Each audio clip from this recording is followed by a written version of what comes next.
This week, an interview with Rob Shavelle, co-founder and CEO of Abine and DeleteMe.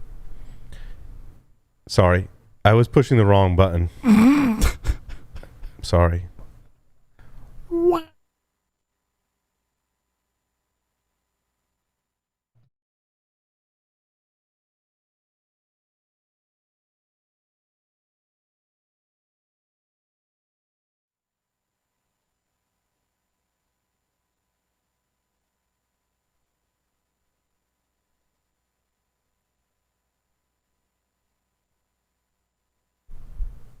This week, Rob Shavelle, co-founder and CEO of Abine and DeleteMe, will be on to talk about new security threats stemming from PII Online.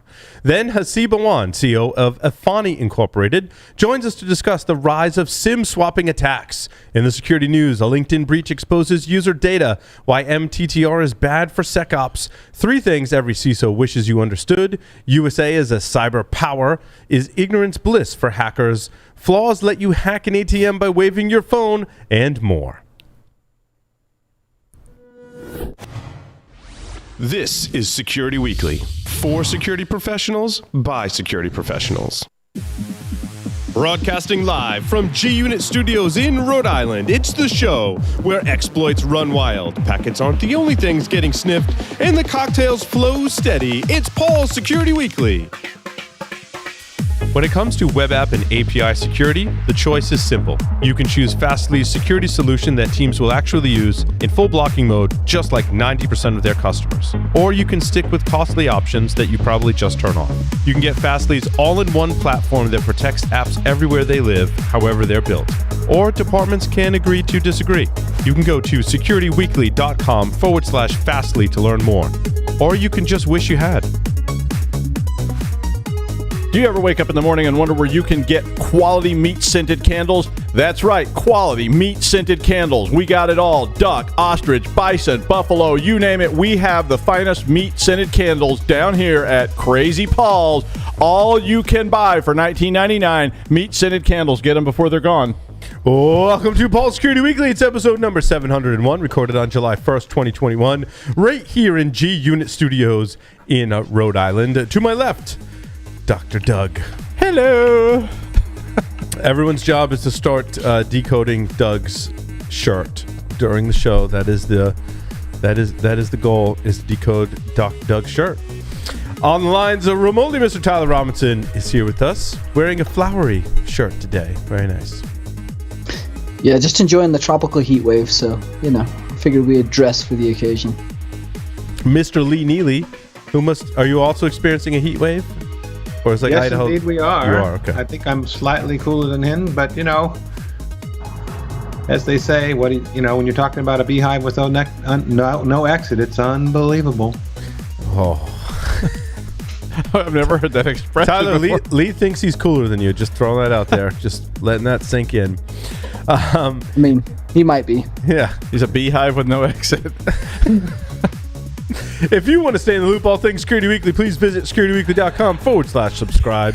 You can subscribe to all of our shows on your favorite podcast catcher. Check our YouTube channel. We're live streaming on Twitch. Sign up for our mailing list. Join our Discord server, all at securityweekly.com/subscribe.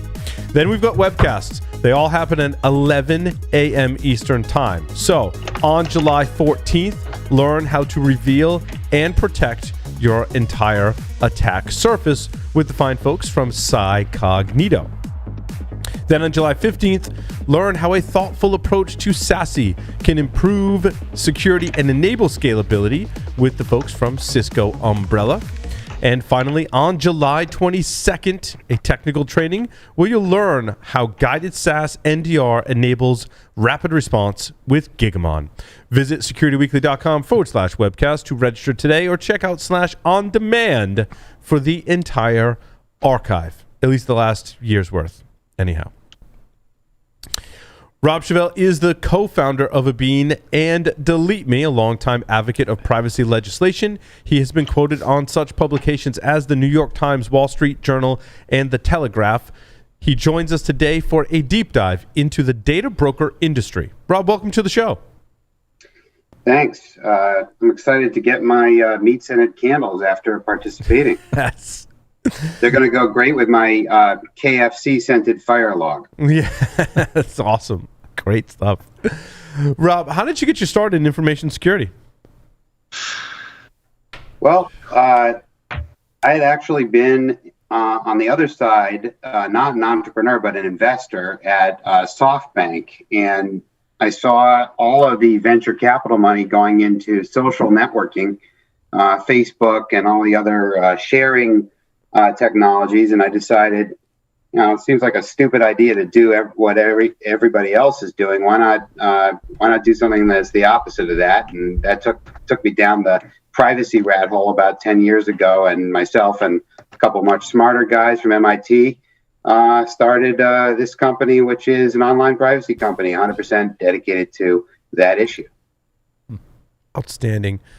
Rob, when you say the data broker industry, can you describe that for our audience? Sure. Data broker is a pretty generic term. It can mean a lot of different things to different people.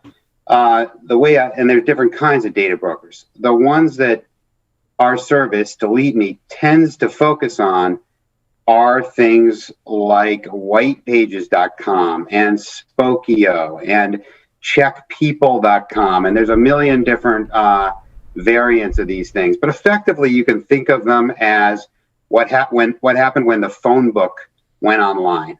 So when you type in somebody's name and the city they live in, or perhaps a cell phone number, that kind of a thing into Google, which we would call a people search, typically the top results on the first couple pages of Google are littered with what we term data brokers, advertising the ability to sell you a full profile of that person's personal information details, such as their date of birth, their full contact information, their past addresses, their employer, the net worth of their house, their family members, names and ages, and more. If you know where to look, you can find all that stuff for free. That is true as well. And that is part of the data broker's game, because the more info they expose for free to Google, the higher their SEO ranking is, and the higher the ranking they're going to get for that query that you type in. Now, are there very specific brokerage accounts that live kind of above some of these main ones, like basically brokers to the brokers? People like Clear, where they're obviously pulling info from their database, but they're also using things like TransUnion backend API services, which is part of your required credit account. So are there kind of what's the overlay of what the ecosystem looks like for the data? Yeah, it's a great question. And, if we were to graph it out or try to represent it visually, it would be a total mess. Arrows pointing everywhere, circles within circles, flow charts, triangles, because none of these guys will reveal exactly where their information sources are coming from and where they're going to.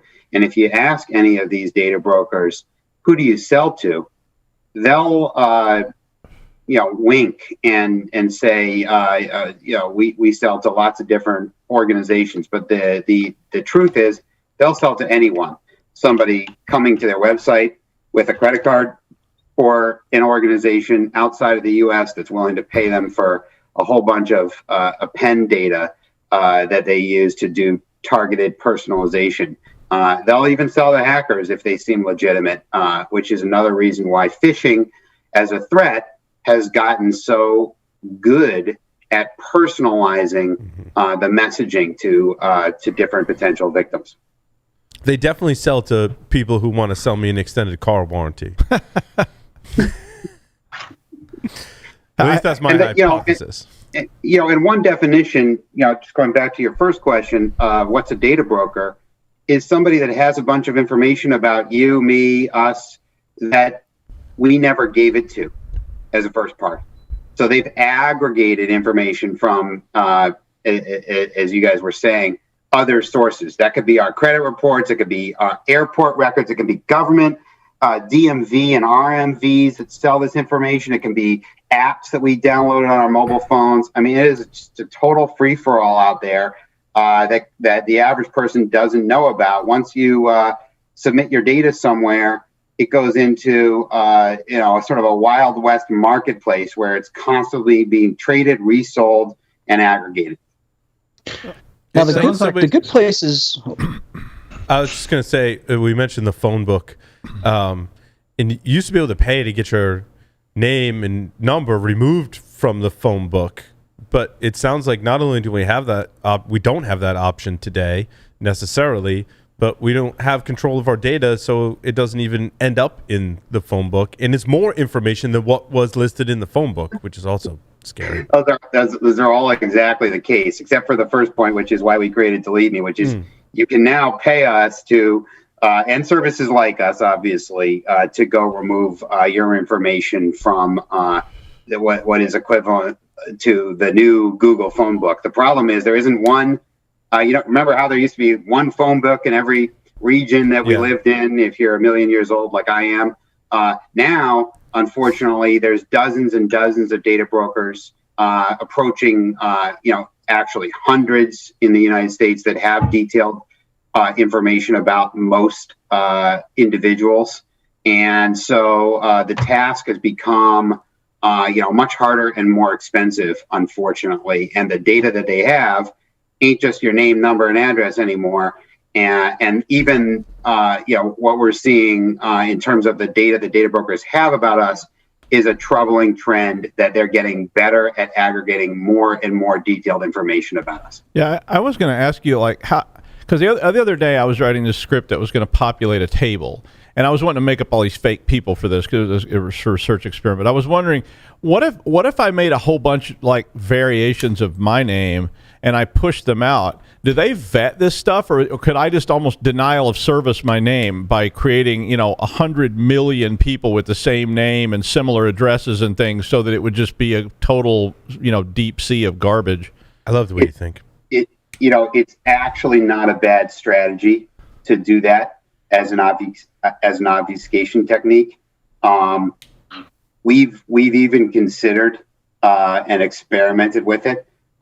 So it is possible to run those kinds of plays here. For the average person, however, that's not going to write scripts to generate all kinds of variations of their personal information, which is slightly different and confusing. I think the good news is, there are ways to opt yourself out of the major data brokers and aggregators out there. And, if we charge about $130 a year to do that on a continuous basis across, tons of these guys. But if cost is a concern, we also publish a free guide on our website, and we break down step by step, how to do these removals, which unfortunately tend to be different, for each one of these folks. Yeah, I was going to say you must have a subscription service, right? Because this is a moving target. You have to constantly keep on keeping your data out of, because the next time you go buy a car or buy a house, you got to go then back behind yourself and clean it all up. Yeah, the sad truth is we're constantly generating, new data that eventually finds its way into these data brokers' profiles about us. It's sort of an impossible problem to solve perfectly. That's the bad news. The good news is you can, get a significantly lower digital footprint without a lot of effort. And then we also have a complementary tool that we offer, which is something you download and install in your browser called Blur, which allows you to generate alias information, much like you were saying you were thinking of doing. So when you're registering for a new website, we create a new email for you on the fly just for that website, new phone number. We can even generate you a new credit card if you want to do an online shopping transaction. Do you in that same light? So let me flip it around again on you. Do you think that you could over delete yourself? You could get to a point where, that was a movie. It was called The Net. It starred Sandra Bullock. Yeah. Okay. Well, but I was thinking that when you go to buy a house or you go to get a job, people immediately start searching for your information. I was thinking of it as the same context of me flooding my name out there with 100 different addresses in the same town. I was like, what if somebody was searching for you for legitimate reasons and they weren't finding you, or it looked like you'd been obfuscated? I wonder if that would have like an impact on. I was trying to think about like me hiring somebody. If I search for a name and I search for Paul Asadorian and I saw he just doesn't exist, it would be definitely a first question at the interview. It causes issues in government clearances. I can tell you that. I bet. Yeah, I can only imagine. Yes, it does. Tyler says from experience.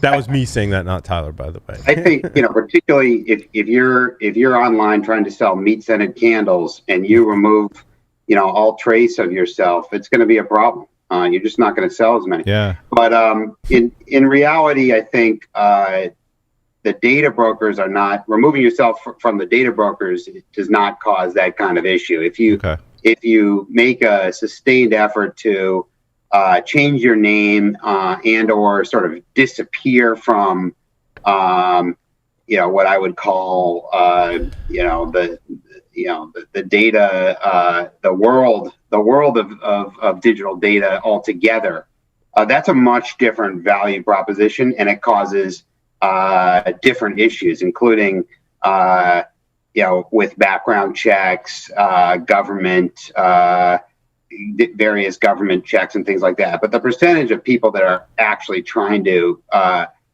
effectively become anonymous rather than lower their digital footprint it's a very different ballgame. Tyler, sorry, did you have more questions? You got cut off a couple times there. No, I was just curious. Yeah, I was curious kind of around the ad tracking data and the things that you're continuously allowing to track you as you move forward like that.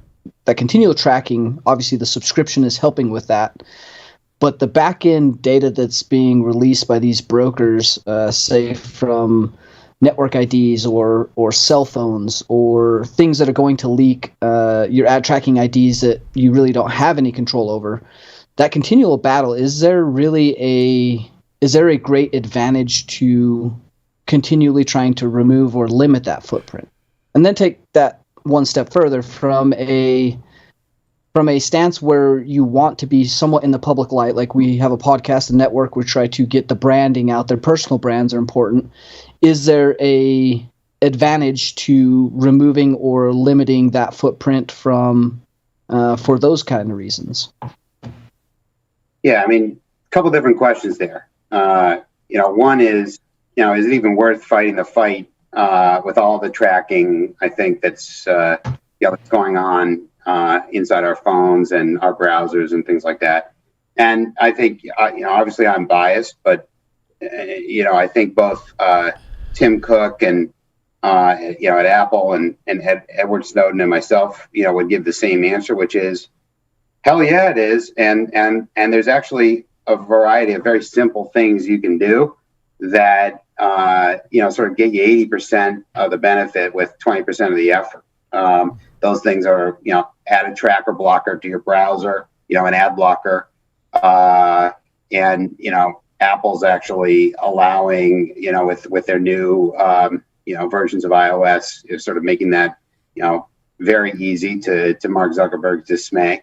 So there's a few things like that related to tracking that really do work, because then, these third parties are not receiving your IP address everywhere you go across domains and being able to put it all together. Is it perfect? No. Is there always going to be information about us leaking out that gets tracked? Yes, unless you're, some kind of CIA or espionage OSINT, professional type. And even then, we've seen people from the Silk Road and, the dark web and so forth get found, get arrested, that sort of thing. It's very, very hard to do. The second question is, hey, I'm a public figure. Should I delete anything about myself when, I in a sense, my business is being in the public eye?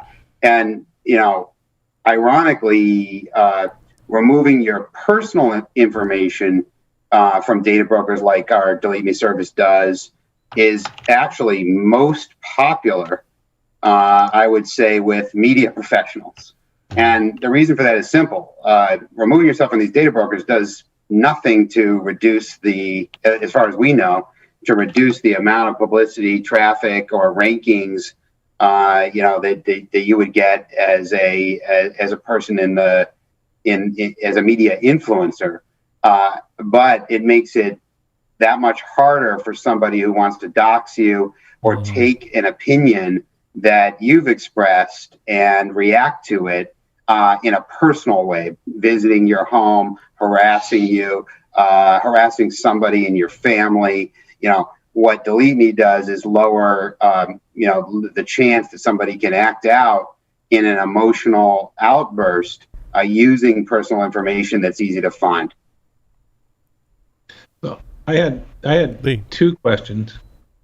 One is, you were talking about you have a subscription model, so it's doing an ongoing check.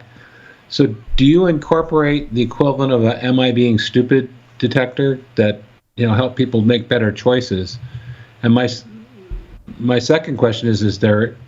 You mentioned these minimum set of controls. Do you provide guidance for folks to set a minimum privacy posture or make sure they're not running with scissors, as it were? Yeah, it's a great question. We have not taken the approach of we're going to be the information resource for everyone's privacy posture. We'd rather let you professionals be that conduit to an audience. Of course, we blog and we have newsletters and we have we put our ideas and recommendations out there. We have a large and dedicated support team that tries to answer every question that comes our way. But the bottom line is, we offer a set of tools and services that try to do a reasonably good job at both helping you not run with scissors, in the sense of giving you a choice of whether to share your personal information when you're going to be conducting your life online anyway, which almost everybody is. And those are those tools we give you in this product Blur, so you can blur your ID in effect as you're going about your digital life. And then we go clean, make sure you're cleaned up with DeleteMe. And we do that on an ongoing basis, so you really don't have to think so much about it. Your information is going to be monitored. We're going to tell you where we found it. We're going to tell you what we found. We're going to give you and we're going to tell you what we removed, and we're going to give you a really clear report on exactly what the heck we did. And that's why it's a super popular service, and it's growing, more than doubling every year now. Rob, sometimes you have a choice, to Lee's point, where you want to educate the users and be like, don't put your personal information there.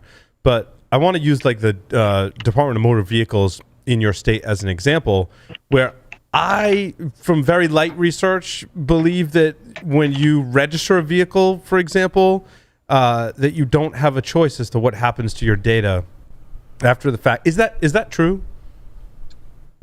It's absolutely true. And the only good news in that department is the legal and regulatory side of this debate and this crazy marketplace that we're all discussing today is getting better for the consumer. And by that, I mean laws are popping up across states and potentially will be nationalized in the Biden administration, we'll see, that give consumers more rights over those things, like a visit to the Department of Motor Vehicles, where you're filling in a form, you're giving them all this information about you, and it doesn't appear that you have a choice. Well, these laws are going to give you a choice to say, hey, you know what? I'm going to check a box, and you're never going to sell that information. Right. And if you do, you're going to be in trouble, and there's going to be teeth behind it. Yeah.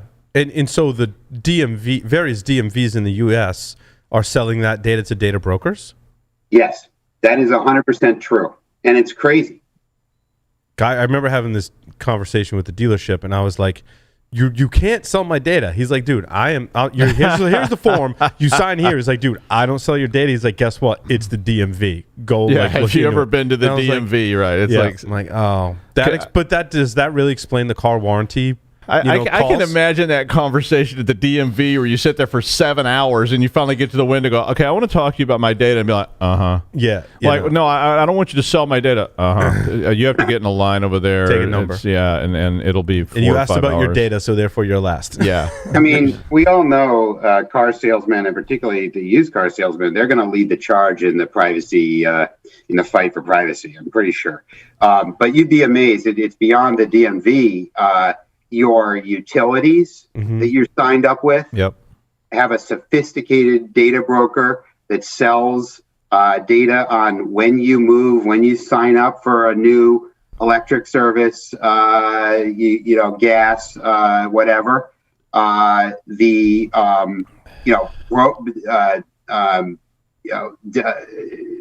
Stockbrokers are selling the data on your trades tied to your personal information. What happened, guys, is that 30, 40 years ago, we created these credit bureaus, the Friendly, Equifax, Experian, and TransUnion, and those guys were regulated by Congress. But since the internet, all of these data brokers and aggregators have been completely unregulated. And what's happened is exactly what you'd expect. There's thousands of them, and there are no rules. Mm.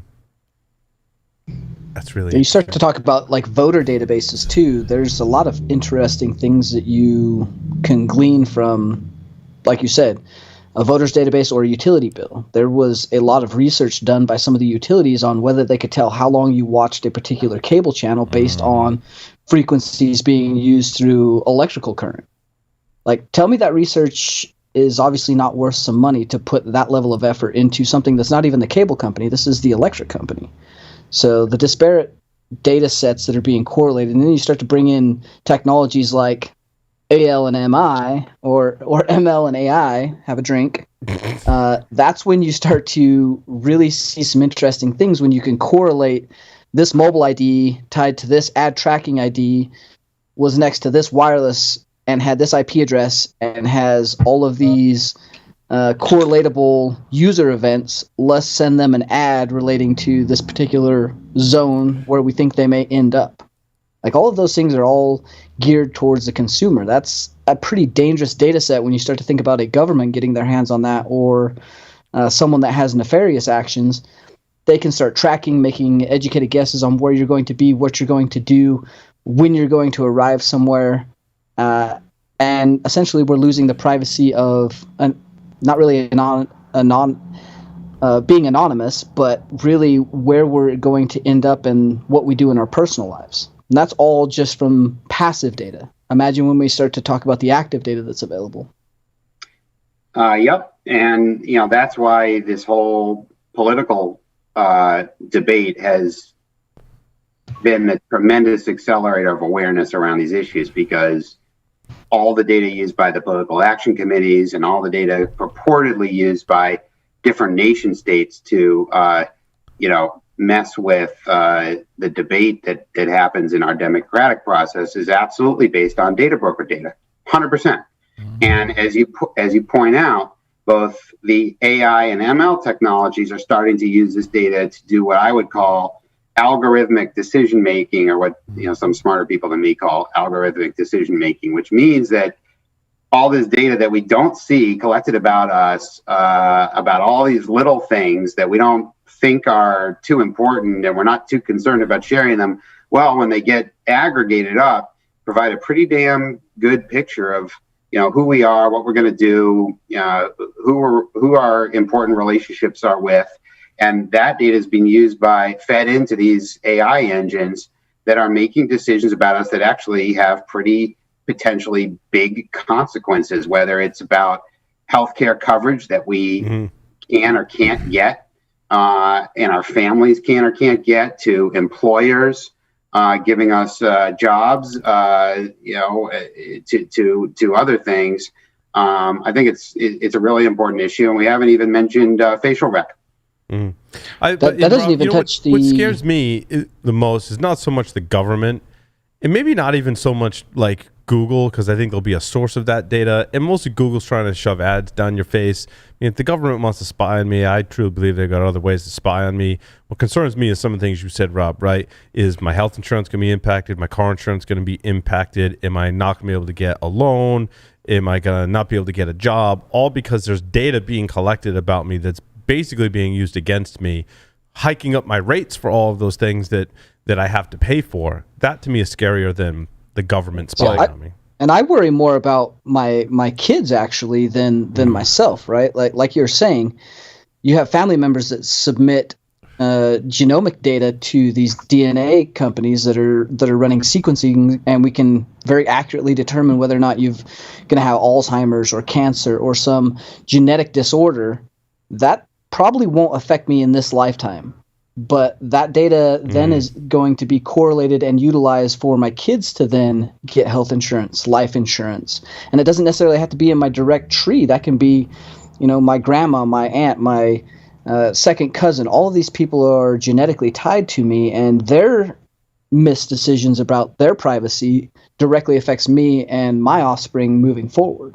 Tyler's predicting the dystopian sci-fi future. Well, I mean, right? It's been. I feel like he was describing a lot of sci-fi movies. My friend Lou was one of the people who was a pioneer in writing these what they were calling big data algorithms that were using AI/ML to look at very small correlations in behavioral patterns to try and say, you bought this beer, maybe you'll buy this other thing too. And, and trying to pare things down by using these massive data sets from big retailers, they could start to determine what people were going to do and how to tempt them with other things that went right along with that. And just by shifting it like 0.1% or 0.01%, it translates. When you multiply that times $1 billion a year in sales, all of a sudden it becomes a significant number. And he was doing a lot of stuff with that for some large retailers. And I see why they get into this, because you can do the same thing with all this. Like you were saying, they can do this with your insurance. They can say, what's the likelihood you have a car accident based on maybe not the things you think. Because that was what the whole big data with the retailers was about. It wasn't about looking at traditional things that are obvious. It was about looking for other things that were patterns or things that were just out there. And they might be able to say your insurance rate should be 40 times what it is because, Fitbit sold us your data you bought a and you're not chip. sleeping well. You're on Security Weekly. Yeah. Well, that too. Sorry, Rob, there were no questions in there. We were like all over the place. Well, I mean, I think anyone as a parent is thinking about this for sure, because all kids, and I'm a parent of a youngster, and all these kids are digital natives. They're developing their data sets for God knows who from a very early age, and what exactly as you guys were riffing, what happens with that, and what little pieces of it are used for what purposes. It's hard to know. So I think it's easy to be dystopian and say, hey, there's nothing we can do about this. We're going into this massive event horizon of complete data representation of everybody, but I think we have to, be a little bit more positive about that. And I think the good news again is that there's some simple things that, any of us, whether we're technical or not, can do that dramatically improve your data footprint. And what we see across the world, not just in the U.S., but across the world, is governments passing legislation giving consumers rights to their data and rights to enforce their privacy. And Europe, obviously, with the GDPR, but Brazil just passed something. Like I said, there's a lot of legislation active in the United States, state by state. Obviously, California is a leader. And even our good friends over in China several months ago passed a data protection law, whatever that means. So there's just a massive amount of attention to this issue now, because it ain't going away. Does starting earlier provide a better protection blanket for people like our kids, where we're starting to limit their digital footprint at an early age and moving forward? I think the answer is yeah.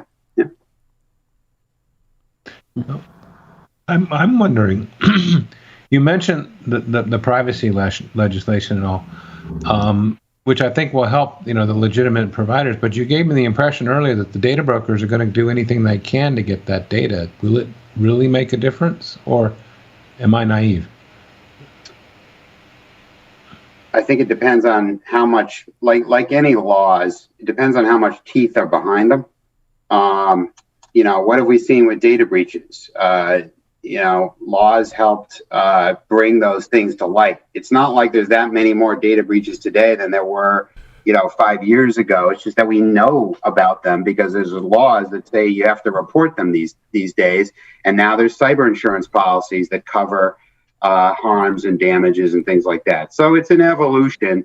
I don't think anybody can predict how effective, these kinds of rights are going to be, but we need to have them in place before we, I think, can even run, and answer the effectiveness question. That said, whether or not, most of the big data brokers out there, they do have to abide by the laws under the jurisdiction they're in. So, they comply with opt-out requests today. And that's why a service like DeleteMe can be effective, because it actually works and they do take down and remove exposed listings. Well, let me ask a tag-on question to that. So, I mean, like all my data was stolen in like the OMB breach. So I got one of those fun letters like, your top secret data was, procured by some unknown third party. I'm like, gee, thanks, guys. But so even if I go out and I sanitize myself, isn't that other data, that this sort of illicit data, still out there, and it's just going to come flooding right back in immediately, because I don't know how to get rid of. The U.S. government has never acknowledged who stole that data, and they're probably selling it if, it's the North Koreans or somebody, because Kim Jong-un needs new clothes now because he lost weight. So, they have to sell a bunch of data off. Is it worth it, or are we too late? So it's now like just a little too late to get healthy? So the answer is I think Kim Jong needs meat-scented candles, but the Wildebeest, that's our most popular seller. He's going to love them. The answer is no, because there's a difference between the dark web, which is where all the data breach data goes to live or die, or be traded, between hackers and so forth, and, legitimate data brokers providing either Google search result profiles and or background checks or data sets to different companies and political committees and all this, insurers, all the people we've talked about today. And the difference is the data brokers need to buy and aggregate their data from legitimate legal sources, not from the dark web. Yeah, but aren't there then just going to be sort of data launderers who sort of go as, so I'm pretty unethical. My meat-scented candle business is not doing so well, so I start buying and collecting data off the dark web, sort of set myself up as halfway legitimate. I sell it to you. You say, hey, we're pretty legitimate. And then, I'm Mr. Legitimate data source. They go, I'm buying it from him. He's a legitimate guy. Data money laundering. Yeah, it's data laundering. Yes. And I could really see that. I'll be right back. I have no doubt that it happens. I have no doubt that it happens. And, frankly, one of the reasons we have a subscription service is because a bunch of these data brokers are, for lack of a more empirical term, shady as whatever adjective you want to throw on the end of that. And Shady's they don't. Good. So who knows who the hell they're buying data from and how how legal their practices are, and they won't tell you. Did Did we ask you how big a business this data broker is? It sounds like it's billions. It's billions. It's hundreds of companies and billions of dollars.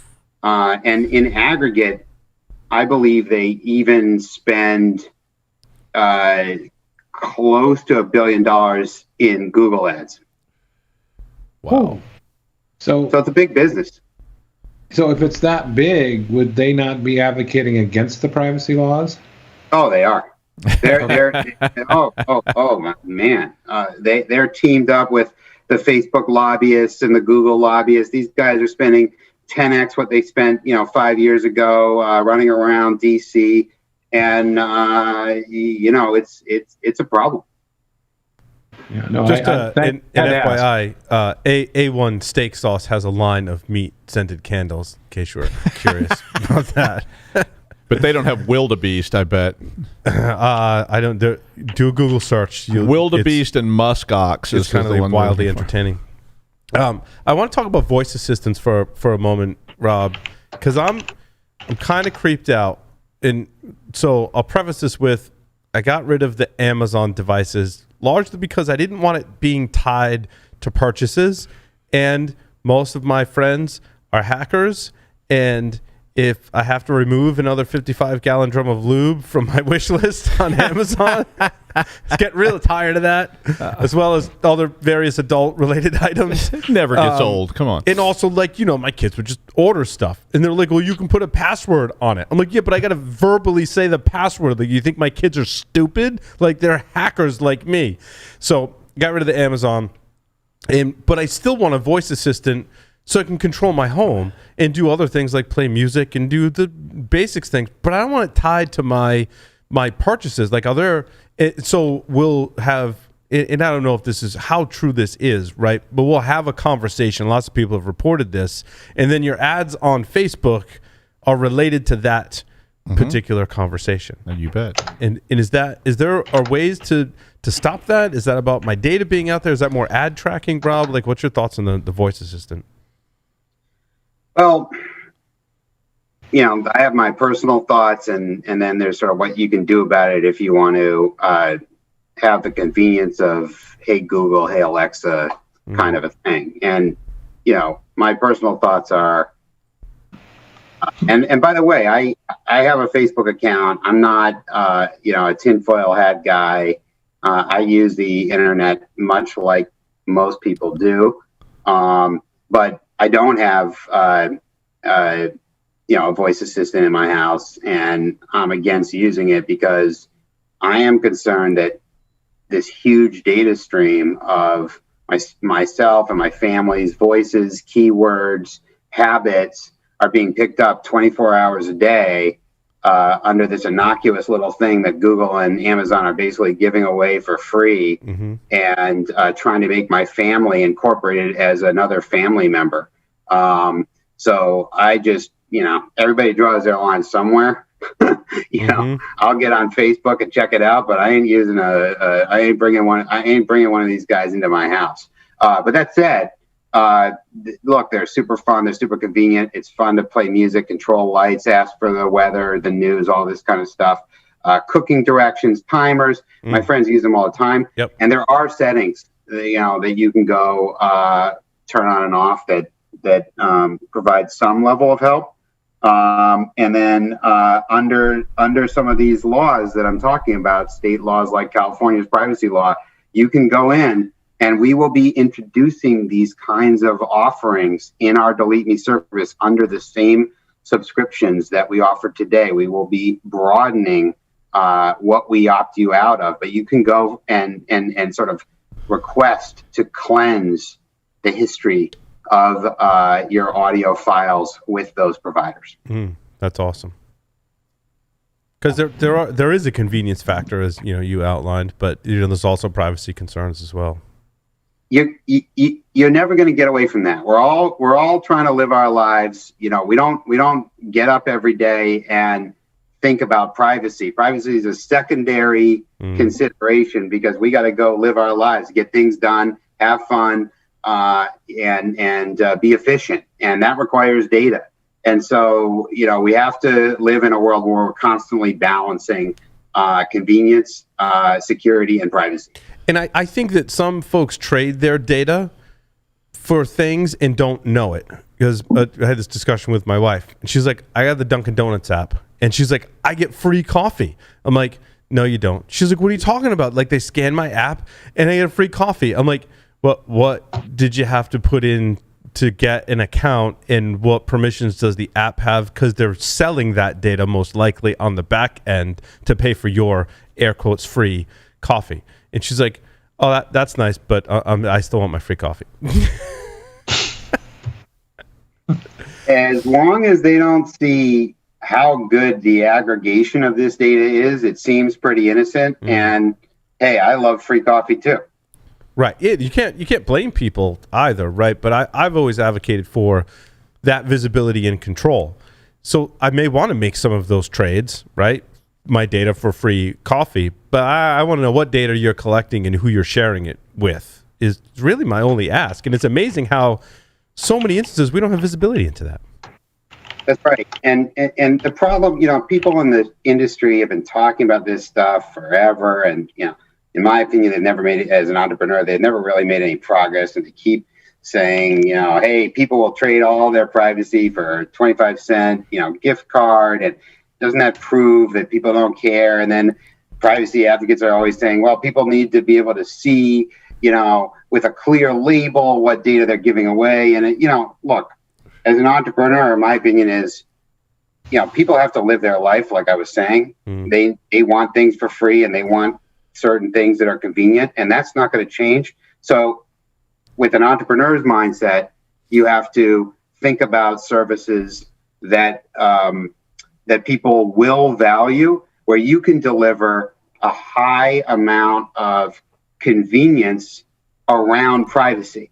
And frankly, that's what we want, selfishly, that's what we want DeleteMe to be. We want it to be sort of the easy button for your privacy, give you that visibility, give you those privacy rights, take care of a lot of that cleanup for you without you having to go get up, any day of the week and really worry about it. It's not going to be perfect, but we want it to be, the best, kind of service out there for that.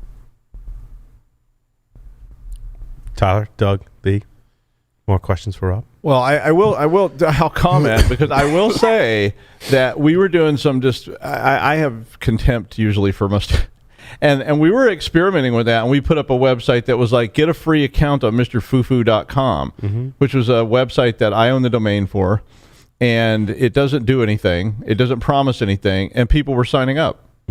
And I was like, okay, you signed up for this, you didn't even get anything, but you got a free account that doesn't do anything, but I got your data. And I mean, so I usually register as, Nigel Fuzzybottom or something on those, and or my cat's names is what I have. I have those loyalty cards in my cat's names usually. So, and you had a cat named Mr. Cat. I had a cat named Mr. Cat. I have a cat named Dr. G. And now everybody's got my cat names. Hang on, I got to go change my security question. Now the data brokers have both cat names. They own me. Yeah, they got those already. So those cats have loyalty cards all over the place. Mr. Cat, he's got a Stop and Shop card, a gas card. He likes those regular coffees at Dunkin' Donuts, and gets a free one on his birthday.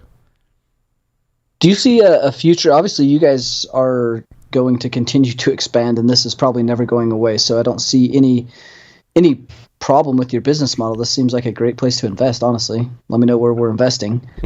But from things like voice recognition and facial recognition, like from a future roadmap standpoint, are these going to be services that are kind of going to be more of a concern and things that may get integrated later down the road? 100%, yes. You need to issue night vision goggles and laser pointers, right? Because I learned, I never knew this, that night vision goggles, you can see the LED lights from a night vision camera? You can see the emitter, with the emitter with night vision goggles. They make a nice infrared one for your key ring too that I carry around. Yeah. That works a little bit better than carrying nods around. Yeah. Are you that red blur I keep seeing on my cameras? Right. Like, what is that? Yep. It's a laser pointer. Yeah. The instructions just say it must be swamp gas, but I don't know. Sometimes it looks reflective a little like Tyler. infrared lotion. I'm gonna start wearing infrared lotion. I just try to tiptoe up with my meat scented candles lit. There you go. Right to the door. Love the meat scented candles. This episode's got to be called Meat Scented Candles. Absolutely, it does. Rob, we just have 5 questions actually for you. Are you ready to play 5 questions with Security Weekly? Ready. Let's do it. 3 words to describe yourself. Impatient. Active. And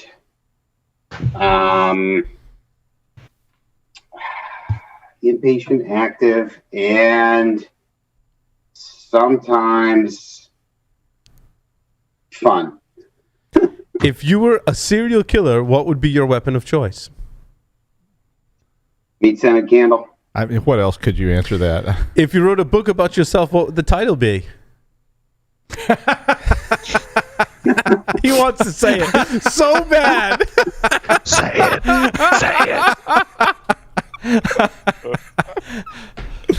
Mr. G. What is your favorite hacker movie?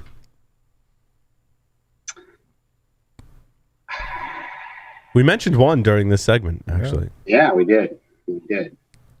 I'm gonna go with Red Dawn. Oh, very nice. Oh, cool. Choose 2 celebrities to be your parents. Alive, dead, fictional, or otherwise. Edward Snowden and Aretha Franklin. Wow. Outstanding. Rob, I really appreciate you coming on the show and sharing all the knowledge with our audience. I tell you what, I'm going to go sign up for DeleteMe. I think you got us all convinced here. I was already scoping it out. I already signed up. Card. I get the double family plan here. Like, I want to be erased twice. So, Rob, thanks so much for appearing on Paul Security Weekly. Thanks for having me, guys. It was fun, and next time I'm bringing my cocktails with me. There you go. Coming up next, Haseeb Awan. Stick around.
Qualys has brought together vulnerability management and patch management, letting security teams discover vulnerabilities and apply patches immediately, all within a single, unified app. Sign up for a free trial of Qualys VMDR, vulnerability management, detection, and response today at securityweekly.com/Qualys.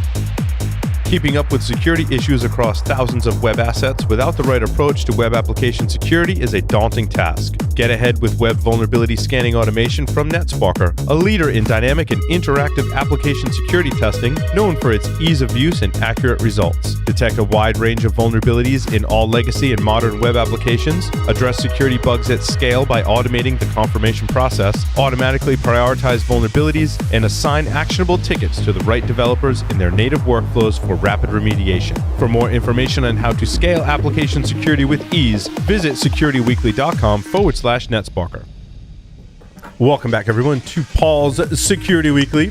We're more than happy to announce that we'll be at InfoSec World 2021 in person on October 25th through the 27th. Our annual partnership with InfoSec World is extra special as we are both business units under the Cyber Risk Alliance. That means Security Weekly listeners and InfoSec World attendees get to hear and see many of us from the Security Weekly team, and of course save 20% off your World Pass by visiting securityweekly.com/ISW2021, and you can register with our discount code. We've been joined by the illustrious Joff Thayer. He's here with us. Joff, welcome. Good day, good evening, and hello to everybody. It is good to be here. I've been out for a couple of weeks. I've actually been traveling. It's a weird thing. It's good. But glad you got a little R&R in there. Yeah, did. I got kicked back in California for a while. I was. Although look like you were working while you were relaxing. Yeah, working. Right, air quotes, right? Air quotes. Working. Funny years. No, it was a lot of fun, and it was really good. I just have to say, for those who missed out on Way West, Hackenfest in Reno, oh man, what a great event. I know Tyler and Lee were there, and it was just so good to see everybody face to face. It was so weird, but awesome. Good at the same time. Joining us now is Haseeb Awan, the CEO of EFANI Inc, an engineer by profession. He has a master's degree in engineering management and joins us today to shed light on the rise of SIM swapping attacks. Haseeb, welcome to the show. Thank you for having me on the show. Haseeb, how did you get your start in information security? I got hacked 4 times. And I had no other option. Exactly 4 times. I love it. It's great.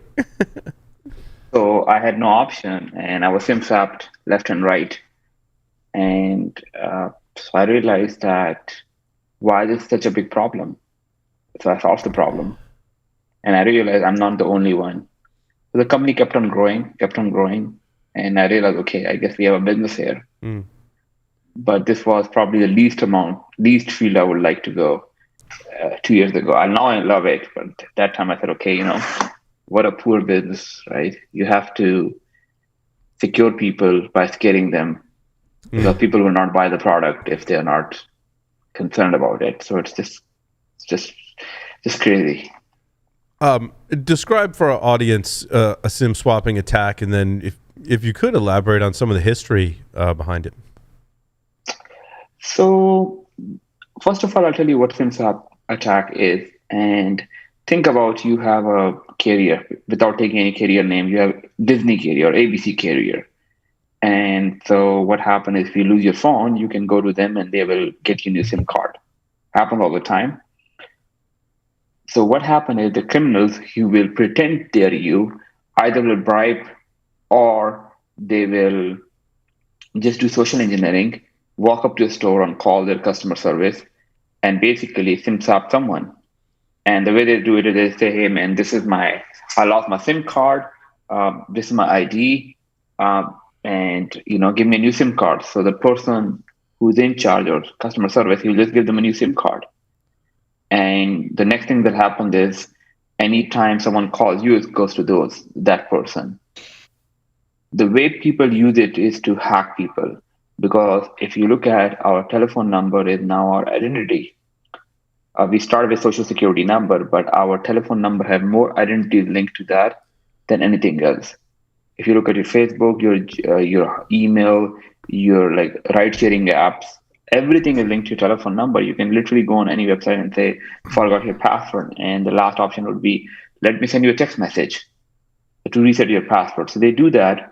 They go into your bank account. Cryptocurrency has been like a main focus, but now they start going to bank accounts, your social media, getting into different kind of random accounts, and basically, first of all, hurting you financially. So taking away everything you have. Then they will take over all the data, get control of it, then ask for ransom. And the third thing is, if once you pay them everything, they will probably dump your data in the dark web anyways. It's interesting. What were the first kind of instances of SIM swapping? I've never actually looked into the history of it. So I don't know if there's like a specific date. The famous one was Michael Turpin, where Michael Turpin is one of the guys. I think he lost like $25 million in a SIM swap. And that was like, starting point of when it become big, because he sued a carrier for $25 million or something. And the lawsuit is now like $250 million or something, I believe. That was a major case. But other than that, I think since I've been in the industry for almost like just over a year, I get across maybe 2 cases per week where people have lost excess of a few $100,000. Wow. So I would say that just in my information, probably there are 10 people who get SIM swapped every day, maybe 200 people, I don't know. But the people I talk to are, they only reach out to me if the loss is pretty big and if they're not embarrassed to share about the loss. Don't the major carriers require that you set up a PIN number in order to do a SIM swap? That's correct. But the thing is, the customer service representative have access to bypass everything. And so if you lost your phone and you don't have your PIN, do you think they will not give you a SIM card? And for the people who believe that I'm not correct, they can just walk into a store and pretend they are them and see how far can they go without providing a PIN. That's interesting. And I'll give you a simple example. You can walk up to a store, they're everywhere, and tell them I want to upgrade my device. And they will upgrade your device. There's actually dark web places for folks, probably everyone on the podcast will know what dark web is, where you can go and bribe people. So for $500, you can take over anyone's SIM card. That's really interesting. I saw that being run as a scam in Indonesia. They were offering to people tourists were coming out of airports and things, and they had people there and they're saying, hey, let us fix your phone. And there were legitimate things like this too, but they said that there's people there and they're saying, let us fix your phone. And they're basically swapping out your SIM and they're keeping your SIM and giving you a new SIM. And while you're renting this phone from them, they've got your SIM for however many days you're there until you bring it back. Wow. Well, that I never heard about, to be honest. This was still something new to me. But what I've heard is that what I've gone through is like, you work in an office and one of your colleagues will take out your SIM card and give you a new SIM card. So you would not even know for a few days that you actually got SIM swapped.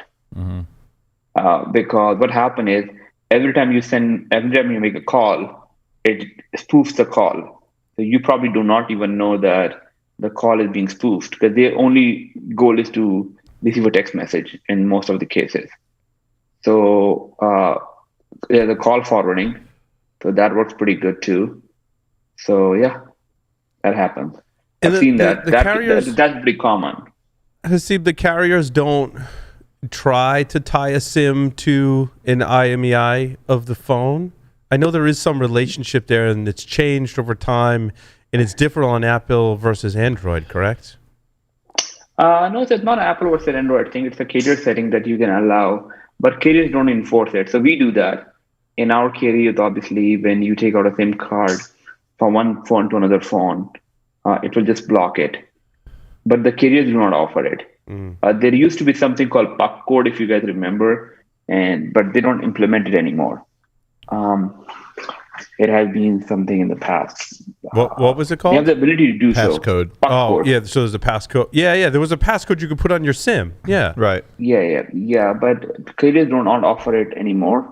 And then there's no option to tie your phone. So you can literally take out your phone. And a lot of people will say, That's not possible. So you can take out your phone and put a new SIM card, and it will still work because as long as the phone's compatible. And the reason they did it because of convenience. We were talking about convenience with the guest before the call, that people will compromise security and privacy over convenience. Yeah, the carriers basically got too many support calls with the passcodes on the SIM cards. Oh, yeah, people would lose them all the time because I've had people ask, could we recover that forensically? Right. Because they lost the passcodes and pins and other things like that. Now, there's another attack similar to SIM swapping that's used for SMS multi-factor, spoofing, right? Where you're essentially signing up for a service, entering a phone number, and then SMS messages are being passed through a third party to multiple numbers, and it's almost like forwarding, correct? That was one of the more recent ones from like March or April that we kind of looked into. Yeah. I was trying to remember the name of the service. Correct. Yeah, correct. So what happened is you can certainly do that. You can take over an SMS number. That patch has been fixed for majority of the carriers. But yes, that's correct. It was discovered by Lucky227. He's a pretty he's a pretty famous white hacker, and he discovered that exploit. So you can register a number online, and so it's like you sign up for an account. So I'll give you an example. You sign up for like an email account, but without them verifying your email account, they will give you access to receive and send messages on that. Apple has different protections, maybe not with the SIM card, but with the Apple passcode. Does that pass through the SIM card, or does it pass through? That passes through iMessage, right? No. So Apple has a different thing, right? So Apple, if you take out the phone from a SIM card from a phone, iMessage will still work. Yeah. So if you're SIM swapped, you would not know. That's why a lot of people would not know they have been SIM swapped, because how many times do we actually make a text or calls? We either use like Wipes or like WhatsApp, Signal, Whisper, and all those apps, and we don't use like actual calls. And there's actually a call, so people just take out a SIM card and forward to your actual number that the new number they provided. So does that mean that does that mean utilizing something like iMessage or Signal in favor of like a secondary number in favor of, say, a traditional SMS where we're using like the S7 network? Like that seems like a much better route to go if we're going to have to leverage multi-factor authentication on something like that, is having a traditional, HTTPS or server internet-backed phone number associated to something like that. I know a lot of places block that, such as Google Voice, right? You can't sign up for like a Gmail account with a Google Voice number for authentication. But that seems like it's a more secure method of doing this rather than relying on the traditional S7 networks. S7 networks were never meant to be like security. Like if you look at cell phones, it was never meant to be secure, right? Like, 10, 15 years ago, people were using cell phones we had pagers, and text messaging was a big thing. You can send someone a message rather than paging someone. And then we had, so to your question, S7 is certainly will be always vulnerable to attack. I can tell you we have fixed something where we are able to detect S7 attacks as well, and that's our specialty.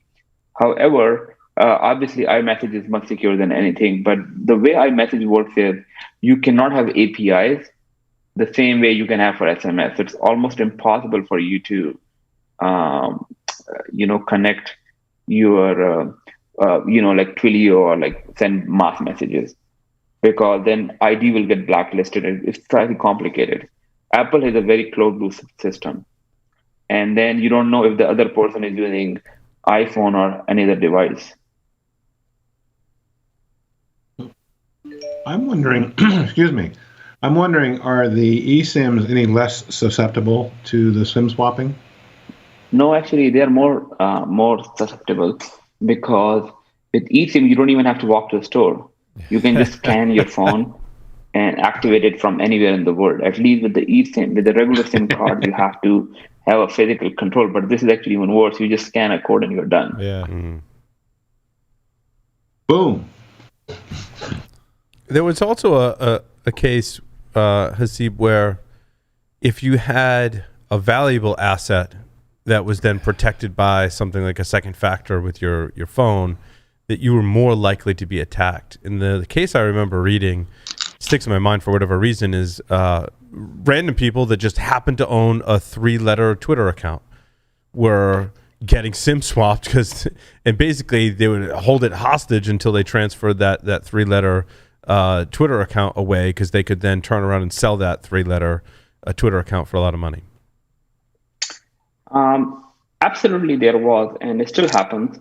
If you remember, 6 months ago, there was a big attack on Twitter where a lot of login was stolen, and they were asking for Bitcoin donations and everything. Elon Musk account, I think, Joe Biden account, and like there were probably 50 or 60 main accounts that they were hacked. So I was part of that people who basically were able to attack that before it happened.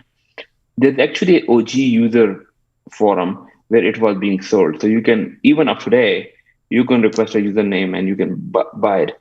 I think the Daniel username, if I'm not wrong, Daniel username is still held hostage, and I can search for it. But I made a list of people whose accounts were being sold, and it was all random kinds of account. But absolutely, that's the market still exists, so you can still do that today. Are there other things that make you more susceptible to SIM swapping? Based on what you have, or just poor security in general? Correct. Yeah. So it's a Daniel account. It's it's suspended right now, but it was one of the accounts which was sold. Because people, with any service, they will register an email account or do something, and they never used it. So that happens. So to answer your question, SIM swap is one of the attacks. I think the other attacks are IMSI stranger devices. I have this in my house right now, and I have a lot of computers on my back and everything. We do this all the time. Is that SS7 attacks, which are very easy to carry on, and not just its impact. You can have more secure cell phone, you can have SIM swapping protection, but someone can install an IMSI catcher and bypass everything, and that becomes a bigger attack. We can have location-based attack, where you can find someone location by just sending a picture. And the way it works is when you send an email, you can attach a pixel in that. And whenever someone opens that pixel, whenever someone will open that picture, it will show a location, right? That's how pixel works in email. Similar to that, you can have the same pixel in a SMS or MMS or picture as well. The moment you get a text message, the other person will just get a location of this person. So that attack is very common. It's used mostly for kidnapping and killing people. And obviously it doesn't happen a lot in US as it happens in other countries. But it's very, very risky, where you can just find someone's number, do a ping response, and as soon as you get a ping back, it will tell you the location of the person. And we have 20 other types of attacks to malware injection. So if you have one of the stringer devices, you can inject packets into people's cell phones and attach extra information, and you can extract a lot of information as well. And does that require proximity to your victim, or are you riding on the network in order to do that? Depends on what attack you're running. So if you're running a location base, you don't need proximity. You can attack anywhere in the world from anywhere in the world. It's 80-90% chance that you'll get his location, and a very precise location. It's not he's in this city.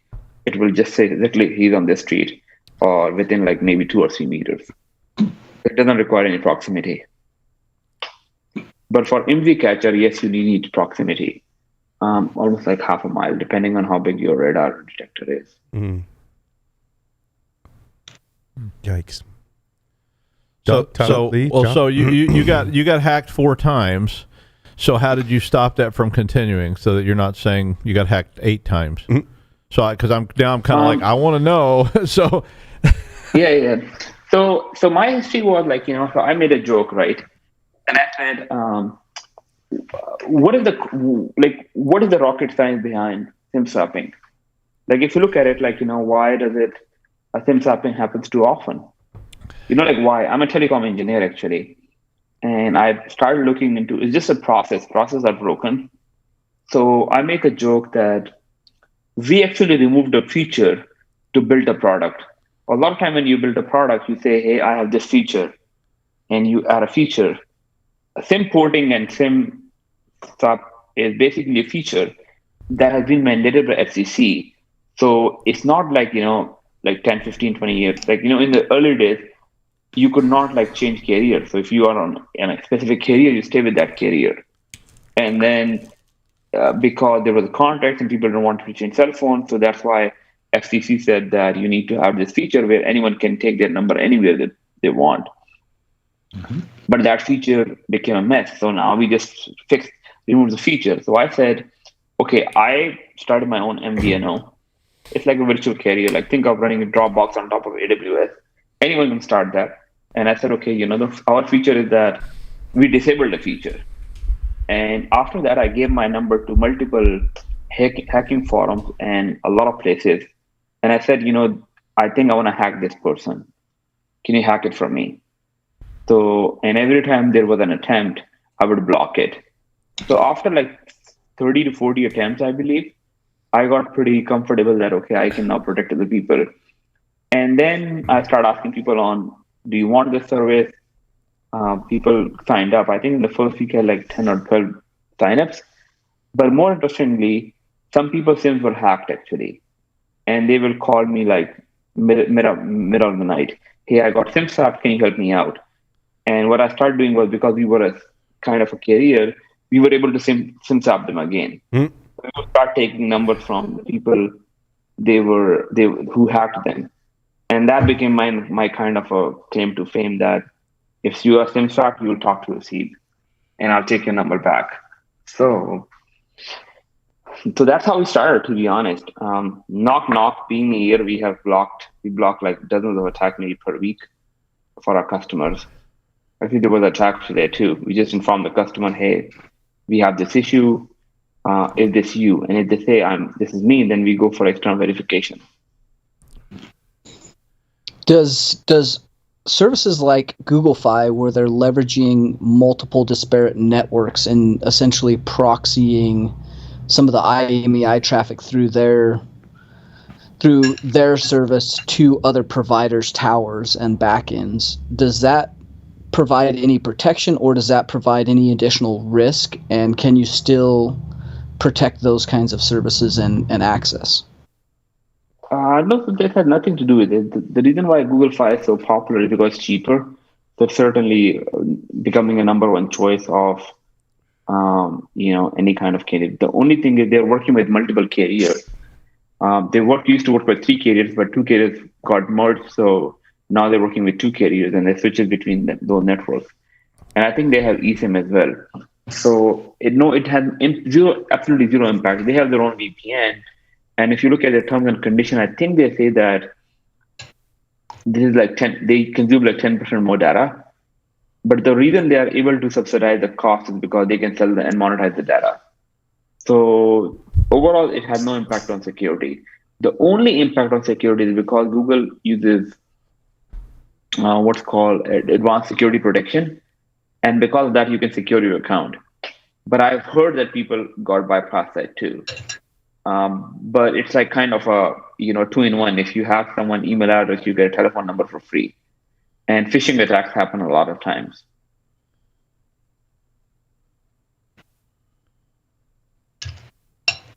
Are there, other than social engineering, what are some more common ways that people are doing SIM swapping attacks? Bribing, right? Like there's the prices online. You can go and pay someone $500, and you can buy someone call logs. You can buy someone location. You can buy. There are websites who are advertising this. So you can find someone location. Or if you go to dark web, you'll find, hey, 50 SIM swaps for like $10,000. Let's give an example. And do you think they have insiders that work for the cell providers? Yeah. The guys who work for $10 per hour, he'll happily take $500 for 5 minutes job without any like, okay, he said the person just showed up. I did like, Jessica or Haseeb's phone, and or the person just showed up. Now the worst you can do is fire the person. But there's no proof that he did it for malicious purpose. It's just a mistake. Yeah, that's interesting. It's carriers have their work cut out to prevent these attacks in some of the scenarios you just described, right? Well, and they have absolutely. I was going to say, and they have storefronts all over the world, all over every city, and they're typically run by low-end employees who have all kinds of access for customer service reasons. Mm-hmm. So I can see how that happens.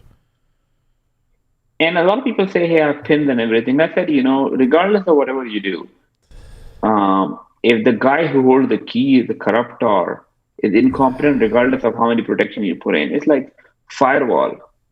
If the guy who's installing a firewall does not know what he's doing, he actually makes you more vulnerable. It actually has roots that go back to the telephone system in the early 1900s. There's this kind of famous case where there was 2 coroners in the town. And the wife of one of the coroners was the telephone switch operator. And I mean, these are back in the days where she had to physically connect calls, right? In the boards. And if anyone called up the coroner in the town, she would just route the call to her husband's business and connect him to that coroner. And all of a sudden, this coroner sitting there in the town going, my business just like dropped off by more than half. All of a sudden, like, what's going on? And finally figured out that that was happening. And the victim in this attack actually developed, like, really got into this and was like, you know what? And developed one of the first telephone electronic switches. Isn't that crazy? Yeah. So, like, these types of scams, Haseeb, you're talking about today kind of remind me, it's actually one of the books I'm reading now about, early phone freaking and telephone system kind of scamming. They went deep into the, like, how it transitioned from the telegraph company and the telephone company. But that was one of the first, like, kind of scams that happened. Oh. And it seems like very similar kind of style attacks are still happening today with people as the weakest link. Yeah, we tapped the RA's phone in a dorm one time because before they came up there to bust everybody for parties, they would call the RA. Mm-hmm. So we cross-wired it so it would ring on our line too because the closet wasn't locked. Yeah, and so there's your SIM swapping attack right there. If the phone rang, yeah, exactly. You pick it up and they're going, Paul. And it's like the guy's name was Paul, but it was like, yeah, he's not here right now. Can I take a message? And they're like, yeah, tell him we're coming up. It's like, oh yeah, I'll tell him. It's like. Everyone hide. Yeah. Run. If you remember the days of like early internet, right? Like not like far, even like in 2000, the shopping carts were in plain text. People are storing credit card numbers and PII in plain text. Yep. And you can literally go on Google and find CV2, website name and CV2, and Google will crawl the website and give you the CV2 and every information on the card. That's how a lot of hacking used to happen. Yep. So we talked about humans as the weakest link, and that things like a pin don't help much. Or am I going too far? Should we still be doing certain things even though they have limits because the humans can run our best intentions? That's a good option, right? That's a good question. The only thing is that what I talk to this about with a lot of people is that convenience will always supersede privacy and security in 99% of the cases. We can lecture about how to build a very efficient society. We can blockchain, we can encryption and, like everything. But if an average consumer is not having the same experience as he used to before, he will not use it. Mm-hmm. What we have done is, in our systems is, we actually assume that humans will fail. That's our main assumption. Haseeb will fail one day, the company will fail one day, the employees will fail. So what we have done is, can we add checks in place that if Haseeb fails, there's a court to protect. And if a court fails, there's someone else to protect. So we can set up like multiple layers of authentication and multiple layers of how account get access. That's why we only offer 1 or 2 plans on our website, because we can't make changes. The moment we have to make changes becomes so complicated for us that it's not worth it. So that's why we only start with like 1 plan. But for general consumers and general companies, it's not possible to do that. And the reason why it's not possible is because it's super complicated that you can only offer, like all the Verizon store from tomorrow say, hey, we only offer one plan, and that's the only phone we have. Either take it or leave it. It does not work in the real world.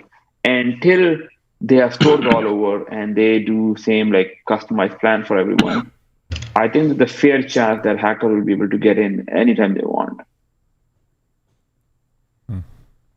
Haseeb, how does it work if I'm using your service and I buy a new phone and I want to swap it in? I have to log into your site and somehow authorize that transaction? Correct. So in order to SIM swap someone, so there are two types of attack, right? One is port out attack. Port out attack means that you leave your carrier. So you're on carrier 1 and you move to a different carrier. That's one thing. Some companies offer that protection. I was making a joke with someone. I said, you can put your own protection for your own sake, but literally it does not matter. It's so easy to bypass. The second thing is people do SIM swapping within the network. So you are already on a network and you pretend that you just lost your phone. So these are two things. Now, other thing is that when people look at our service, we actually are SIM swapping someone as well. So if you sign up online, we sell you a SIM card and you give us your account number and we'll transfer your phone to our service now. So you may run on the network that you have because we have contact with every major carrier. So you can say, hey, I want carrier X, so we'll switch you on carrier X.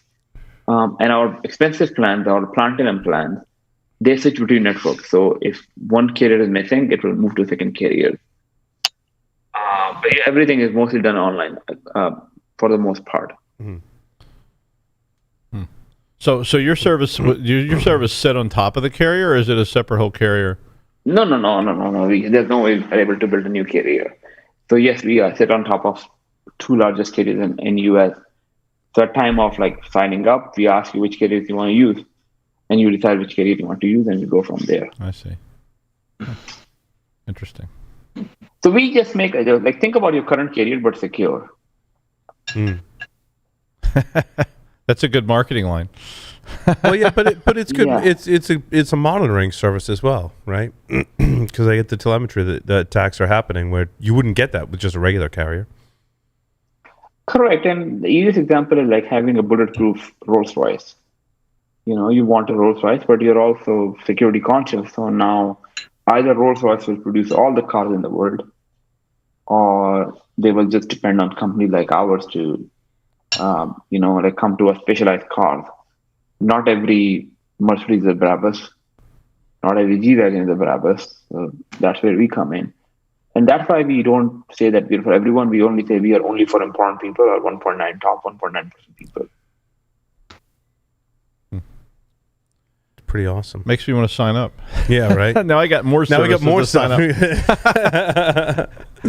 Yeah, and you're happy to sign up. We just say, hey, people don't. If you want to sign up, you can just. Our service comes with 60 days money back guarantee. So for any reason you believe that we are not the right fit, we'll give you 100% money back. And every customer comes with a $500 insurance policy backed by Lords of London. So for some reason you got hacked, hypothetically, you get up to $500 in losses coverage. So other carriers will say, hey, we don't have anything to do with your loss. We say, no, we have to do everything with your loss. So yeah, that's what we do. The process is still pretty manual. So you still have to call us in and we have to do everything over the phone. But people like it because they like the human connection there, I guess. Mm. Yeah, it's interesting. You could spend a lot of time creating new numbers for things like that, or sign up for your service and just protect your number that you have, right? I know I've spoken to people that go to great lengths to protect their identity, and they end up creating different phone numbers and email addresses and all that stuff for everything they sign up for, and that's one approach. But that is a lot of maintenance and very labor intensive compared to your service, Haseeb. Absolutely. I have literally 4 phones with me right now. Right? And I have 1 or 2 phones on the side somewhere as well. So I do that but I do mostly for testing, and you see on my back, you will see maybe 4 or 5 laptops too, right? Mm-hmm. So I know. So I am kind of paranoid, but absolutely that's the problem with the security is a lot of people don't realize. They say, I want to buy EFANI, but I want to have a separate number. And I said, don't buy it. We would not sell it to you because that makes you more vulnerable than less vulnerable. And the reason for that is because people, it's like having a work laptop. A lot of people will say, hey, I have one laptop for work and one laptop for entertainment. And then they end up using one laptop because it's not convenient. Like user experience is everything. So if people keep two phones, they make themselves more vulnerable. Like my question to everyone is that, okay, which number would you give if you go to, which number would you give in if you go to, a doctor? Is it your second number? Is it first number? Oh, obviously I'll give my second number. Okay, so what will happen if you are away from phone? Oh, actually I'll give my first number. Okay, which number will you go if you sign up for reward points? I'll give my first number. Okay, which number you will go? So that becomes confusing, right? Mm-hmm. And then people will just basically screw up and they will not be able to secure themselves. Yeah, what you end up with is more attack surface, right? Yep. As you're like, I'm going to have, 5 laptops and 5 phones, and each of them are going to have a specific purpose. But what you're ending up with now, instead of 2 devices to secure, is you've got 10 devices to secure, and you've got, exponentially more work.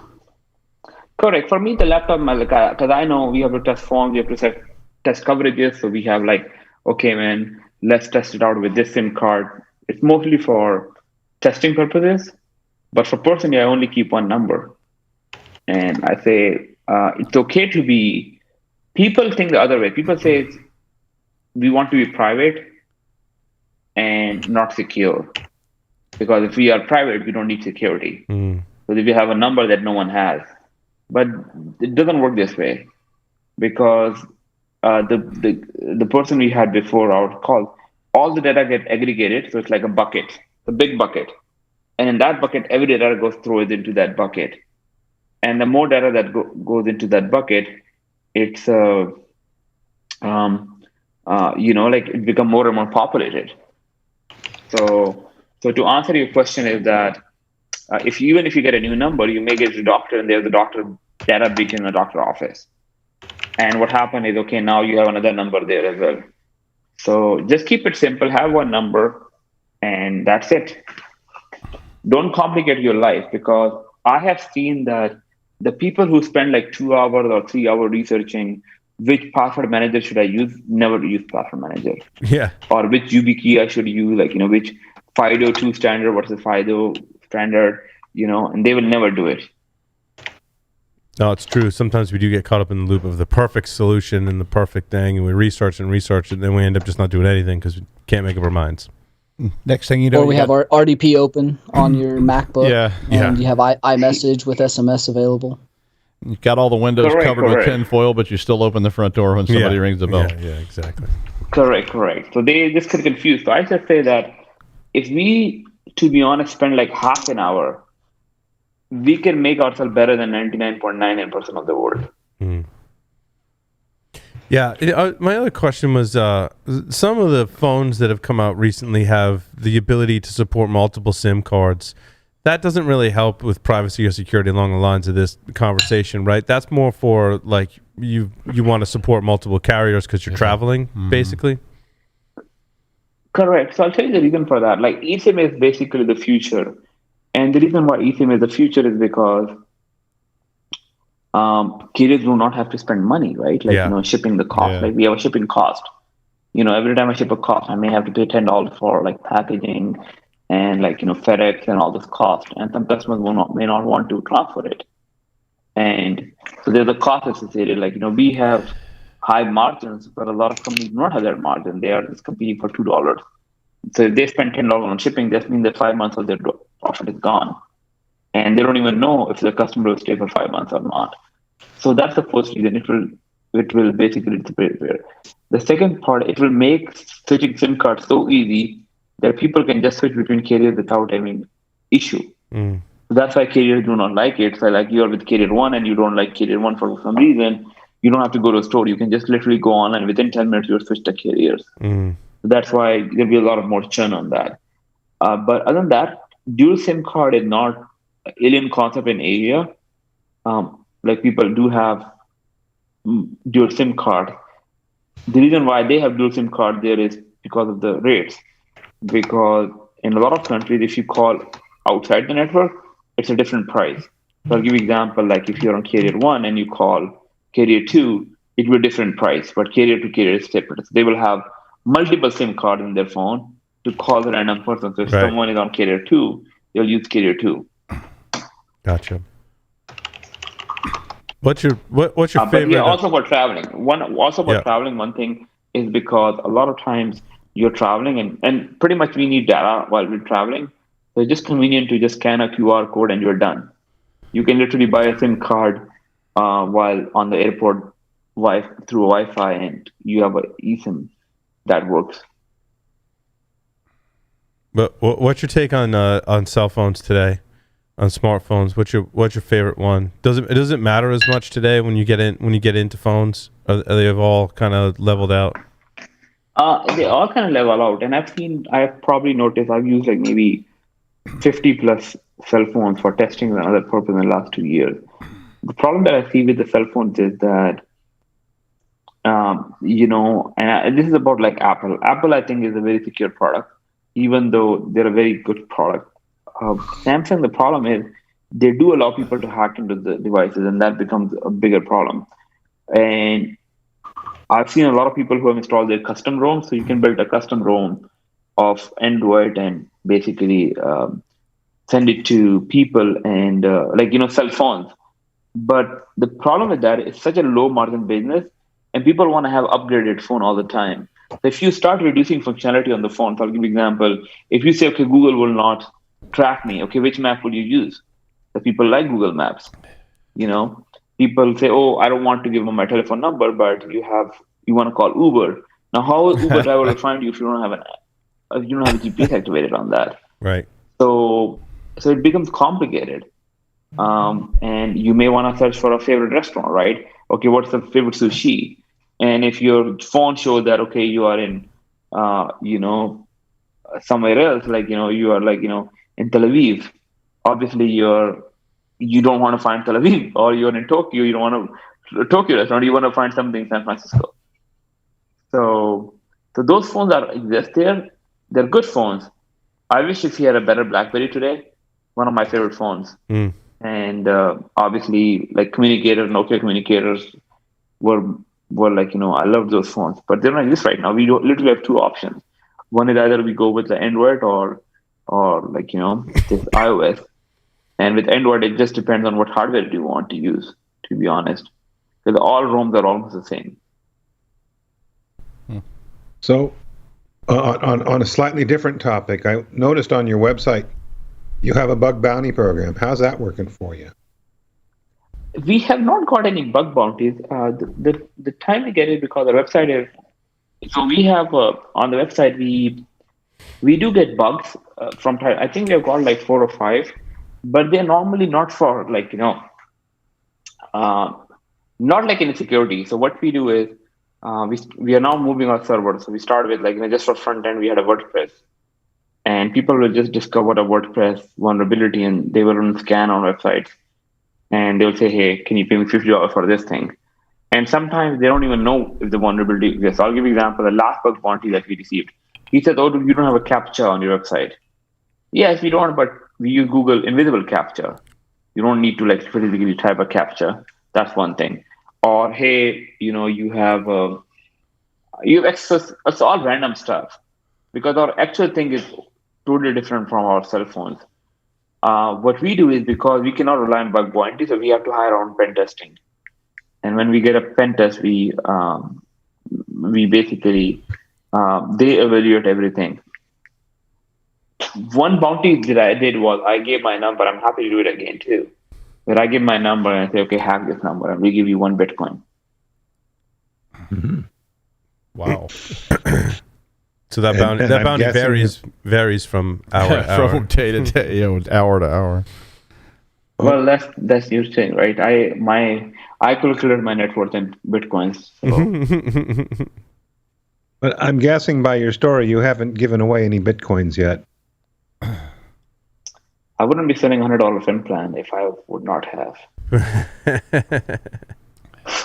Got it. No, but I do. You're not from IRIS, right? That remains to be seen. Okay. Sure. Next subject. So, yeah. Anyway, so I don't know if you know that I actually made one of the first Bitcoin ATM companies. We have one of the largest operations in the world. How does that work? A physical, not a physical ATM, obviously, right? It's a physical ATM. Really? That's really cool. You have to send us pictures. Yeah, we'd like to see that. Yeah, so you can literally go online, type BitAccess, PITACCESS. That was my first company, and we own one of the largest networks in the world. You can just literally go on, go to a machine and buy Bitcoins, and we are selling them from Bitcoin worth like 2 digits. It's awesome. Any more questions for Haseeb? Haseeb, are you ready to play 5 questions with Security Weekly? Go ahead. 3 words to describe yourself. Wow. That's tough, right? Because my vocabulary isn't the best of the best, but I trust easily. I get excited a lot of times, and sometimes I'm very impatient. If you were a serial killer, what would be your weapon of choice? Probably a stringer device where I'll just block communication. If you wrote a sorry. Yeah. If you wrote a book, I'll just block the communication. People will probably die without their cell phone. That's awesome. If you wrote a book about yourself, what would the title be? Oh shoot, that's tough. The Faraday Killer. The title would be. Sorry.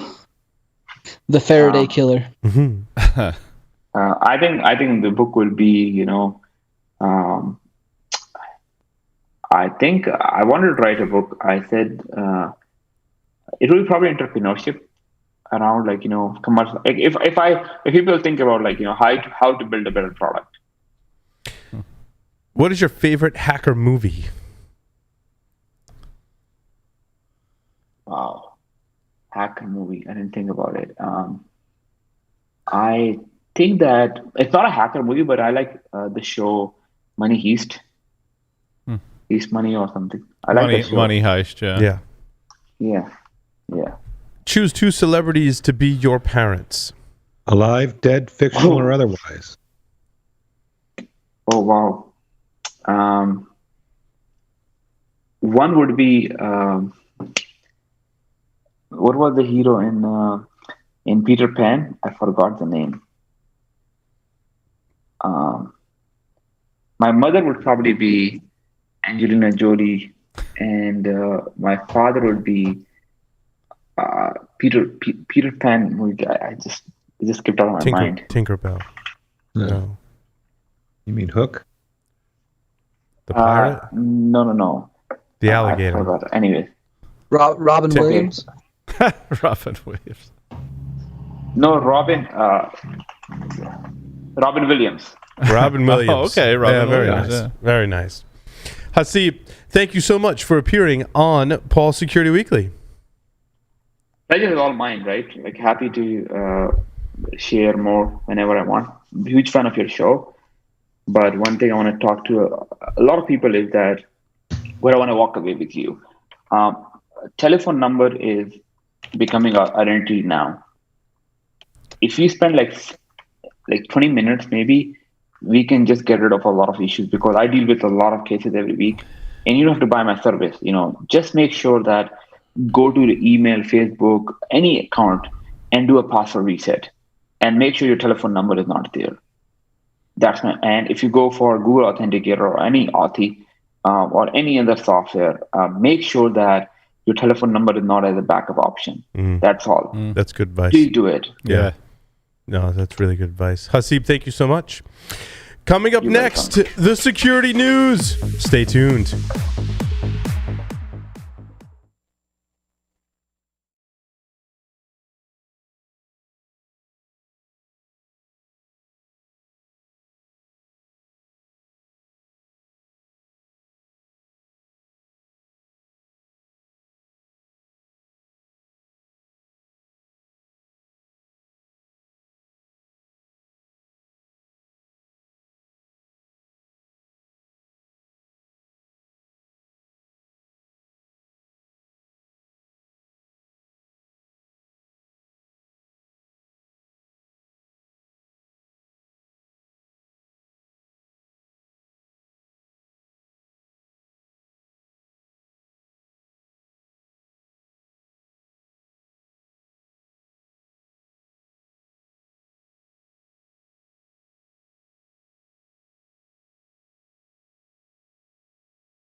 Can you pinpoint the 10 security gaps in your attack surface that account for 90% of your risk? It's impossible using a combination of scanners, pen tests, breach and attack simulation tools, and manual processes. But attackers can find your gaps. They perform recon and target the weaknesses with the best return. The Psycognito platform sees your external attack surface the way attackers do, eliminating blind spots. Powered by a global bot network, the Psycognito platform prioritizes your highest risk security gaps, integrates with existing workflows, and reduces operational costs. Visit securityweekly.com/Psycognito.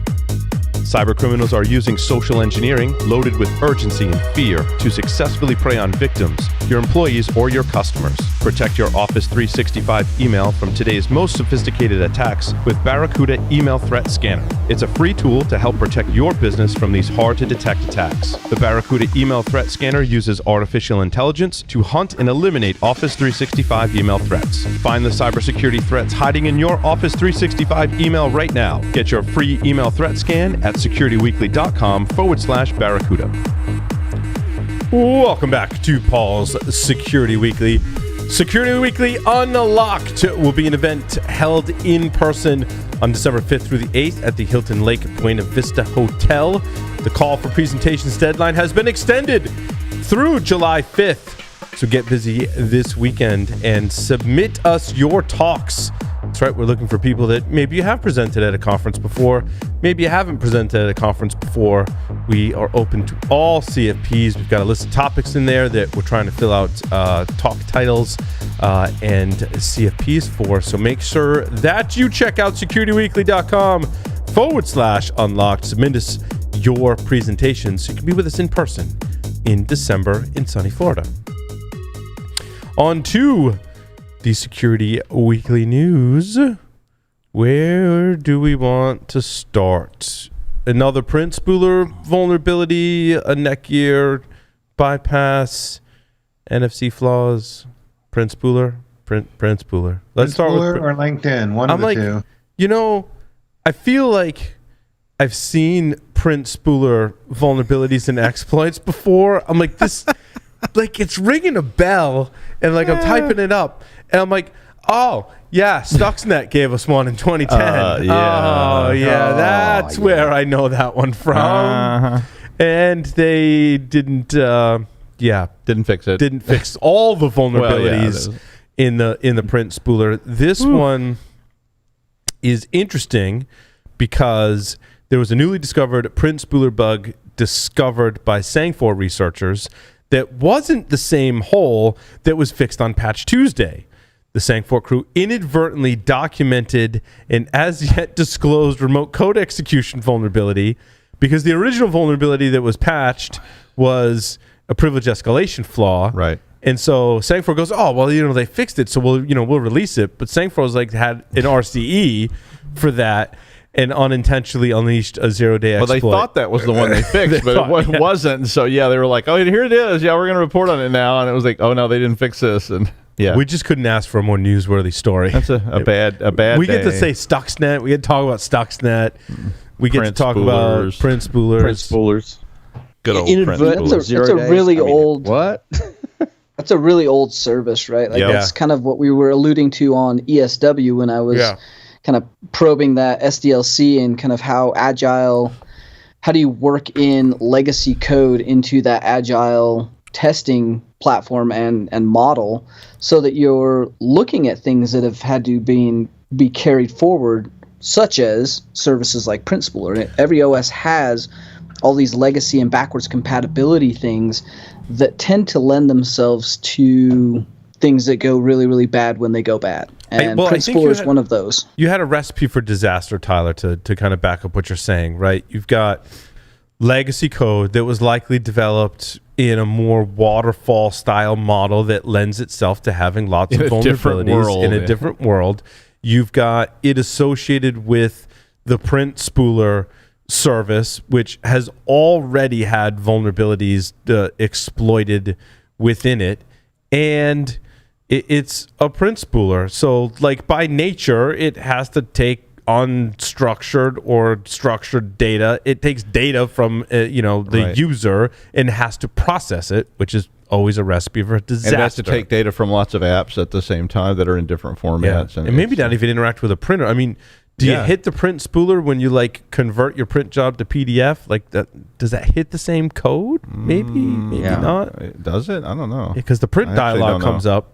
Because mostly, it's a print job, so I guess mostly I don't print shit, right? I bring up the print dialog and I'm like print to PDF, and then I digitally modify it. It would be an interesting thing to test. I don't. You think it that might. hits the print spooler in the same way because you're leveraging the same API call to the back end, right? Where the spooler service is actually making that API call to handle the legacy code, and that's where you're running into problems, at least for this particular one. It made me think about the S-bomb for Windows. I was like, it's going to be like volume 19 of 36, It's like, because it's like all between, all the code, all the APIs, all the old code, all the new code, and they're going to have to try to put all that stuff in there so they can sell Windows to the government. And I mean, quite frankly, this code was developed when largely printers were directly connected to computers and not necessarily on the network. Yeah, I mean they were. I mean it's old. Sure, that's old code. Yeah, I mean I know they've. And there's a lot of bad advice around this one too. That's kind of the other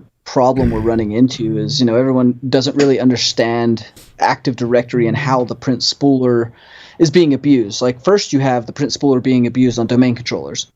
You should probably turn off print spooler on your domain controllers. That's like a pretty generic piece of advice. However, it's very rarely used unless you're doing something like print pruning or printer pruning with inside of Active Directory, where it's wiping out old printers via Active Directory advertisement stuff. Other than that, on domain controllers, that's probably something you don't need. Yeah. Why is it even on? Why is it on by default on domain controllers? It's on everything by default. So it's on everything by default. That's pretty much, it's a printer function. That's kind of one of the legacy pieces that most systems need. It's one of those things I think they couldn't conceptualize not having, even though it's not needed. I set up a domain controller, and it has all my... This was what it like back in the day. I set up my Windows 2000 domain controller, and it has a huge file share attached to it. And, oh, by the way, it also handles the printing, right? I mean, that's what traditionally... I wonder if it's used for other stuff, too. I mean, I've never looked at the source code for that, but I wonder what else it does. I mean, are there others? Printer pruning is about the only thing from an Active Directory standpoint, like from an Active Directory traditional standpoint. Obviously, each AD is kind of different. But eliminating that just on DCs, that obviously eliminates your high risk or, high privilege system. That doesn't necessarily mitigate the problem with print spooler running on other systems. And then you combine something like unconstrained delegation, where you're using unconstrained delegation and relaying to print spoolers on other servers to then get code execution. So this is a much bigger problem that's going to have to be addressed in different ways. And I might be wrong about this, but since I got Tyler, wasn't there a time when they had like sort of open print spoolers because they were setting up this is quite old, but they were setting up machines that were primarily used as print consolidators, so that you could, because you had to plug a printer directly into a computer. There wasn't any network printing, so you had this machine that was sitting somewhere in the building, and it had a shared print spooler, so everybody in the network could push print jobs. They pushed all those print jobs into print spooler, and it was managing. It would do that. It would spool up all your print jobs. So it was like an open app that everybody could push jobs to through the network. Yes. And there's still devices very similar to that, and even you start to talk about back not even that long ago when you're looking at things like 2008 Small Business Edition, where you did have a file share, you did have the domain controller, and you did have the print server all running on the same device. Like there are use cases in which this has been done and maybe still being used in that manner. That doesn't actually bode well for Active Directory security. I'll bet that thing's embedded in all kinds of like ICS stuff and things where they had like back-end systems that print, they print error codes, they print error logs out that are really, because I've seen those things sitting around. I mean, I'm not talking about 20 years ago. I'm talking about recent, and you walk into a factory and there's an old, a dot matrix printer sitting there on a table that's been sitting there for 25 years and it's still sitting there and it's still being used every day. And those things have print spoolers. Because as we all know that when you've worked in IT, like we have and many of our listeners, is that once you got a printer and a print server running, Damn, you don't want to touch that because you break the printer and people get really mad. Ooh, I know where I've seen that. I was thinking, I've seen it. We were just talking about the DMV. Yes. I was at the DMV, and guess what? They got an old dot matrix printer sitting up there with that triple carbon paper on tractor feed, and they had an old computer sitting there attached to it with a parallel cable printing out those car registrations on the fly. Things probably running Windows XP. You're looking for. Move along. Yeah, and it was funny. I was explaining it today that a lot of these older technologies get kind of bundled in, and I was building a package, and the serial port library wasn't building, and I'm like, well, that kind of relates because a USB HID device may use a serial port kind of communications, and the intern's looking at me like. I'm like, you don't know what a serial port is, do you? He's like, what's a serial port, like, Grandpa? Like, it does not involve milk and substances that come from a box. So there was one article I ran across on this one that looked semi-decent where they said, put an ACL on the Windows System 32 spool driver directory where the DLL gets dropped to prevent anything from being dropped in there until you get a patch. Kind of interesting because they said they couldn't find any way the DLL worked in a different directory. Then all your printing stops. You might as well just disable No, I don't think so. No? It's just Okay. You're taking away write permissions, so you can't drop new DLLs in, but what's in there can run. Oh, okay. So if you're pwned, you're screwed, but assumably you're still clean. It just seemed reasonable. I added it as my story 13, and I was having so much fun, I added it as my story 14 as well. Really like that story. Yeah, apparently. The advice that I read was to turn off the print spooler service. Yeah, that's the number one advice, by the way. That is still... So that works on the DC, obviously, but this is still... You can still get remote code execution as any user to any other computer, like from Windows 7 to Windows 10, up to most of the Windows servers. So, obviously... something like Exchange, from an attack standpoint, I wouldn't go after DC just because of logging and the advanced heuristics that are going to be there. I would go after Exchange, where all those credentials pretty much live anyway, and there's a lot of traffic that I can blend into. So, making sure that that's done properly is, monitoring for spawning of child processes by the print service. Obviously, is going to give you some good detection. GPOs for firewall rules on places that don't need 135.445 and or disabling print spooler. This is still going to be an issue for a little while, and I see ransomware ticking up and utilizing this for worm capability very, very soon. And be careful if you're trying to turn off print spooler that you really turned it off, because it is really hard to turn off. Really? You have to disable it. If you just stop it, it can restart. Stuff can trigger it to run again. Restart. Yeah, it will restart. So you have to be... obviously... I feel like it was the same way in Linux and Unix, too, like trying to kill the cup. Oh, hell yeah. The cup service was like really, it's like in there. Yeah. It's in there good. It wants to start. It is really hard to disable it. You can stop it, but it wants to start back up again. And if it gets a call, it will. Because I remember, the same way. Actually, I now remember doing it on Unix and Linux systems where I really wanted all the processing power and I really wanted to turn off services that I wasn't using. Yep. And I'm like, no one is using these servers to print, but I want to say Solaris in particular would enable cups by default. Or Linux, Linux systems definitely did. Oh, so did but I want to say Solaris did too, right? Cups, yeah. And I'm like, why by default is even outside of Windows? I can't even pick on Windows for people print. Yeah, people want to print, and they don't want you calling going, I can't print. The printer doesn't work, because then you have to have help desk just for the printer. So they put all that stuff in there, and then it's really hard to get. That's what I meant. It's really hard to get rid of common services that have been around a long time. Unless you literally disable it so that it cannot start, and that's sometimes a challenge. So you got to be careful about that. Jeff, we lost your video. I don't know if you're running the print spooler service or not. You just shrank to a small. Shrank to a small dot of light. So I think this was a huge story, right? I think this is one of the bigger ones that made the news. However, I think this kind of overshadowed a story, in my opinion, that was even more prevalent and actually a lot more scary, and that's the one from Eclipsium. Like I don't know. Like I'm trying to pull up the story list. I don't know if anybody actually linked that one, but the story from Eclipsium and we talked about that. Yeah, you know why, Tyler? We talked about it last week. Okay. See, that's what happens when I miss weeks. I do the same thing, dude. I'm fault you at all. You remember? Yep. I do it all the time. Like remembering stories, going, well, that was a big story, and then it's like, oh no, it was 2 weeks ago. Sorry. Yep. The Eclipsium one was big. That was the Dell. The Dell back. It was the Dell update feature that's got. Yeah, I mean that thing's and that's on. They in that story was like 30 million devices have that bug in them, and that's probably conservative too. Yeah, I would call that extremely conservative because I was just going through my house looking for Dell. It's like how many Dell devices have we got? Mm-hmm. It was several. Yeah. Oh, what was the LinkedIn story? Was this the API bug in LinkedIn? Yeah. Yeah, I was actually watching that drop. In fact, I grabbed a bunch of the sample files like minutes once they dropped and been trying to procure the rest of them. And it's good data. Yeah, that was the rest of my data that wasn't already exposed. So I was like, I've given up now. 700 million records is, I think, is what my last count was. Is it more than what you can view in someone's LinkedIn profile if you're on LinkedIn? And connected to someone? So it depends on your connection level and your ability to. So your level of connection allows you to view certain levels of data. So sometimes you can see the name, sometimes you can see the company. But this is basically everything associated with the profile. Yep. Okay.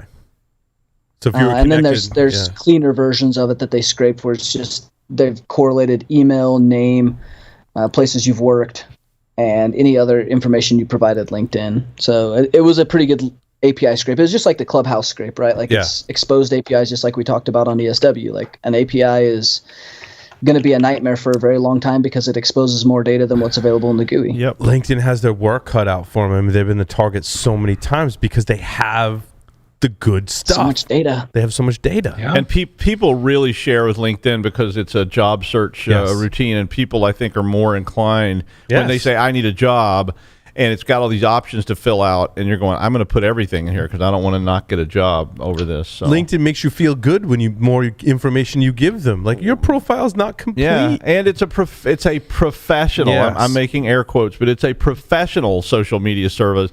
So I think people, again, have a different comfort level with that than they do with some, wacky, where you put up cat pictures. They feel like, well, I can put my data in here. It's a professional service, and I'm going to put my whole resume in here. I'm going to put my home phone number in here. My home address. Stupid question. Is LinkedIn? Did Microsoft buy LinkedIn or no? I don't know. Did someone buy LinkedIn? Are they owned by another company? Someone bought. Yeah, they are owned by another company. I don't remember who bought them though. I thought it was Mike. Was it Microsoft or ABC? The ABC Corp. It's a guy named Bert Microsoft, from New Jersey. 26 billion they bought LinkedIn for. There you go. I see. Where I was going with that was I would have think that they would have learned something from Microsoft in terms of security. Different division. It's a different division. Yeah, they probably have one meeting. Well, Microsoft's buying it for the data. To resell. Yeah. So I just ran across an interesting story that came in my inbox from my credit union CEO. Apparently, NCR is going to start offering Bitcoin purchases through their hardware, like their ATMs. Wow. Oh, yeah. Haseeb was just talking about that. Well, yeah, he had those BTMs, and so I guess, they may buy him. Right? Yeah, that's something. Buy him out, boys. I just thought that was interesting. Bitcoin's getting more mainstream. Damn it! It is. Next thing you know, we'll all be carrying around Bitcoins in our pockets. Oh, just back to the LinkedIn thing. So, someone went through the trouble to scrape 700 million users from. But you imagine the protections that LinkedIn has on their API, and I'm not just talking about like the code behind the API, which is obviously was the weak point, but there's a lot of barriers to get around the API. I mean, LinkedIn's API especially is very, locked down. If you need to go get a key and go do something, like you get nothing. I did it. I pulled a development LinkedIn API key and did some development work, and like you get. They've got bot detectors, scrape protection. Yeah, and on the public side, right, they've got all that stuff that you have to bypass. So that was I'm interested to read the write-up. It was very similar to, Tyler, I sent you the write-up from last week where they were bypassing the Apple. They were able to brute force the passcode for the that one was super reset. Interesting, wasn't it? With the math and how they were doing the IP rotation for the particular numbers that they were trying to get. Like, I like that one. I think I like their approach. Yeah, a lot of the research in that one was just like a one-liner in the article, like, oh, we found cloud providers that aren't automatically blocked by Apple, and we're able to spin up 28,000 different IP addresses.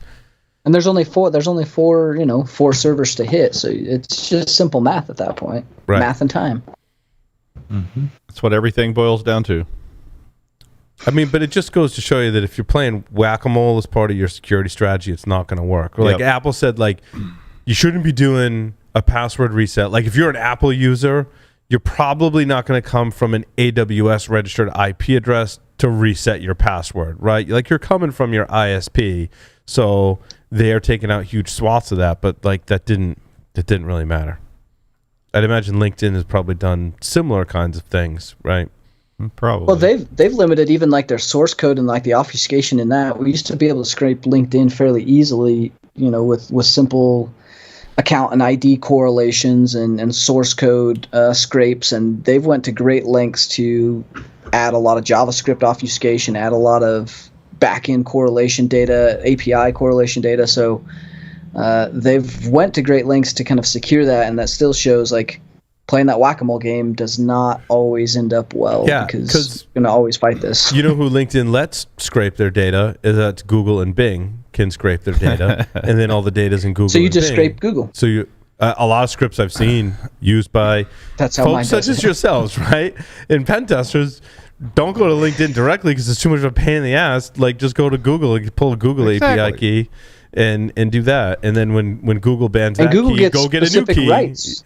What's that? Yeah, your Google gets specific rights, so you actually get full name because they're using a key that has basically first connection rights to view that first connection data for the headline, and you click on it, and then you have to actually log in. But if you just scrape that and that's all you're after is first and last name, then that's kind of all you need. So right. I mean, you see that as a user too. If you want to find someone on LinkedIn, I don't go to LinkedIn and search for their name. I go to Google and I search their name and I put LinkedIn after it, and it's usually like the Yep. Get a much better hit. Mm-hmm. No, you're absolutely right.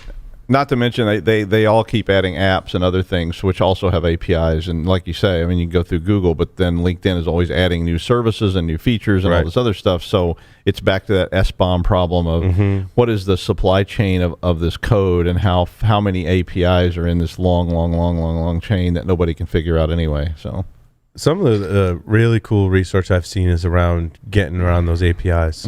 Yeah, some of the cool bug bounties and stuff that have been paid out is really I mean, it's just so convoluted that it's really tough as a security analyst to look at. I mean, when I used to be a systems analyst, I was looking at code. It was hard enough just when you had 4 or 5 programmers working on a large project to look at all the code and different style. You start talking about all these APIs and libraries and all this stuff bolted onto these microservices, and then there's stuff APIs bolted onto those things and bolted onto those things, and it's like, how can anybody even begin to fathom all this and sort through it? I mean, it's a huge job. And companies don't want to dedicate the kind of resources it would take to even begin to analyze You'd this stuff. think companies like Netgear, in a much smaller code base on firmware, could eradicate these vulnerabilities, right? Because that's a great example, Doug. You look at like what LinkedIn must have for code with microservices and cloud native services and all that stuff is massive. And now you're going down to a teeny little router where the file system, the bootloader, the operating system, and the web server, and all is all in one neat little. But I can explain that from a systems analysis perspective too. Yeah, it's called marketing promised that version 7 would be out on Friday, and we have to get this working. Make it work. Well, we were going to do a security audit. Make it work tonight. But I mean, there's a security. We haven't had a chance to go make it work tonight. But we were going to rewrite the HTTP server and all the web forget server that. We'll do that in version 2. Just push it right now. Commit. So I pull the web code and the HTTPD server from my previous project, which I know has lots of vulnerabilities. I push it out, and lo and behold, And so I got this snippet not from the article, but from the actual Microsoft researcher post that discovered these vulnerabilities. And it was basically, they took a really quick look at the reverse engineering the HTTPD binary and discovered actually, no, that's not the one. That's Netgear. I want the blog post from Microsoft. Yes. So this is Microsoft finds new Netgear firmware vulnerabilities that could lead to identity theft and full system compromise. This was their 365 Defender research team publishing this. I mean, those guys are on fire. And this is how most of us would approach reverse engineering firmware. Yeah. I download the firmware, and guess what tool they used? They ran binwalk against it. It's like, training wheels for reverse engineering firmware. I don't want to downplay what binwalk is, because the team behind that we've had on the show. I think Craig Hefner and team is the ones behind binwalk, right? And they're like, so we're focused on the HTTPD server, and lo and behold, they reverse engineered it and they posted the pseudocode. And it's the part of the code where it says, hey, if the GET request or POST request matches one of these, then don't bother applying authentication. And due to the way the code was structured, they used a stir check, and they're able to construct a URL that's like, go to WAN _WAN HTML ? It will ignore the parameter after the question mark and just load the page that allows you to configure the router. And they basically ended it there. And the ending sentence to this is a complete and fully reliable authentication bypass. Yeah. It is like the most ridiculously simple vulnerability. To say it's exploitable, it's like it's like a feature, not even an exploit. This is a feature. They put it in there on purpose. Yeah. And I mean, I'm telling you, the days are gone when you should assume that somebody won't figure anything out. And this was a big obvious one, but somebody's out there pounding on it the minute it comes out, and somebody will find the hole. So you better stop assuming that nobody will figure it out.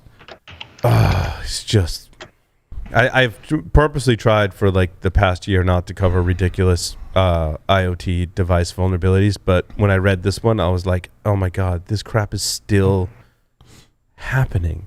It's still happening. And you can use the authentication bypass to dump the entire configuration of the router and get the password. Yeah, because it's right there in plain text.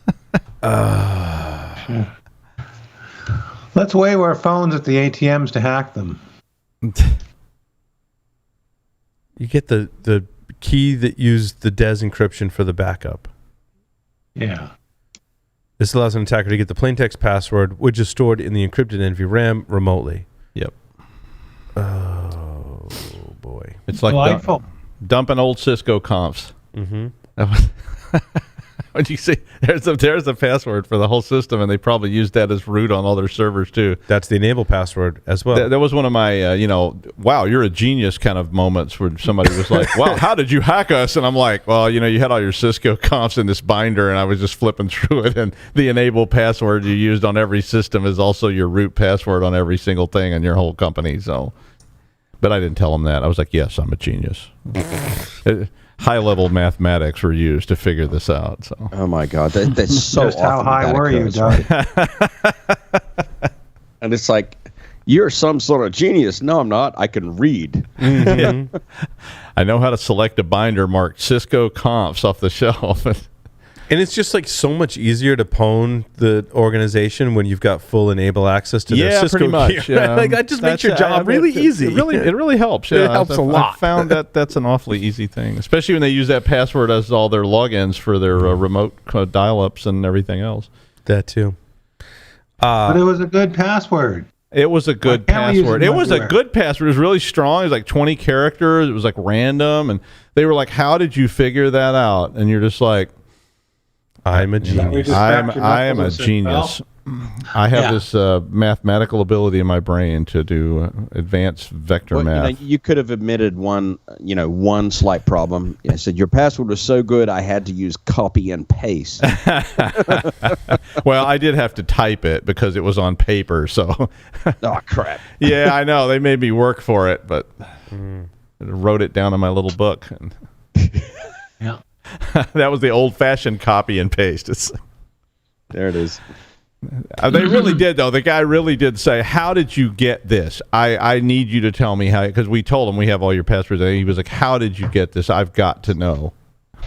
Can you really just pull the binder off the shelf? Literally, we were doing an audit. We went in, and in the IT space, there were all these binders, and I always look at them, because I want to see what they are. And there was a binder that said Cisco configurations, and they had printed them all out and put them in the binder, so it was, backup. They were very organized. Yeah, they were very organized, very helpful. And I took the binder down and was just flipping through it, and of course, I was immediately looking for enable passwords and things, and they were all right there, baby. And they hadn't run that nice little service maintenance tool and encrypted them, and so they were just plain text right there on the paper.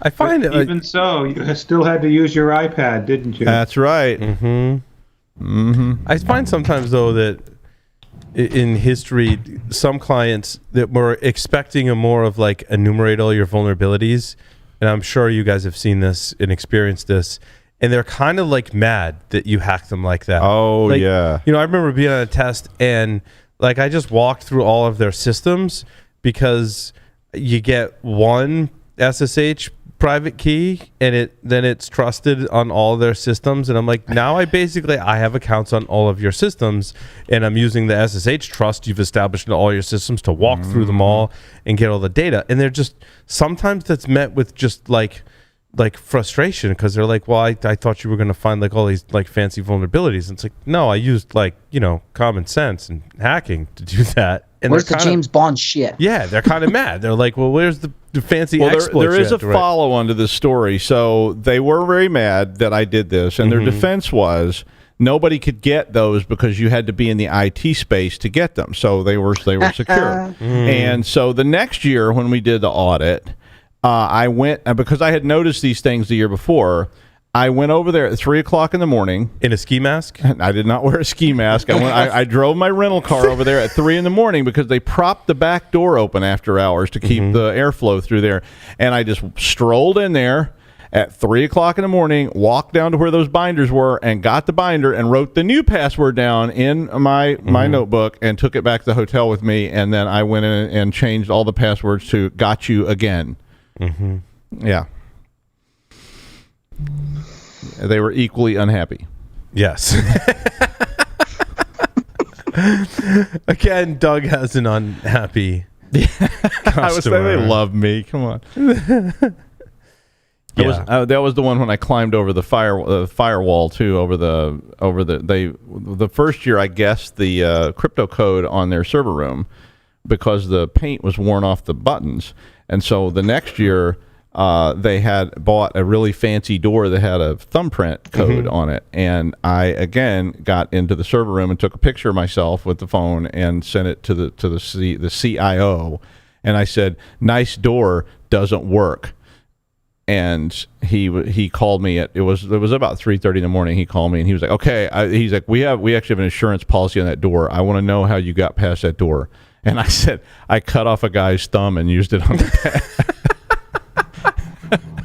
And he was dead serious. He was like, "That shouldn't work because of the heat sensor." And I said, "Oh, you have a microwave in the break room."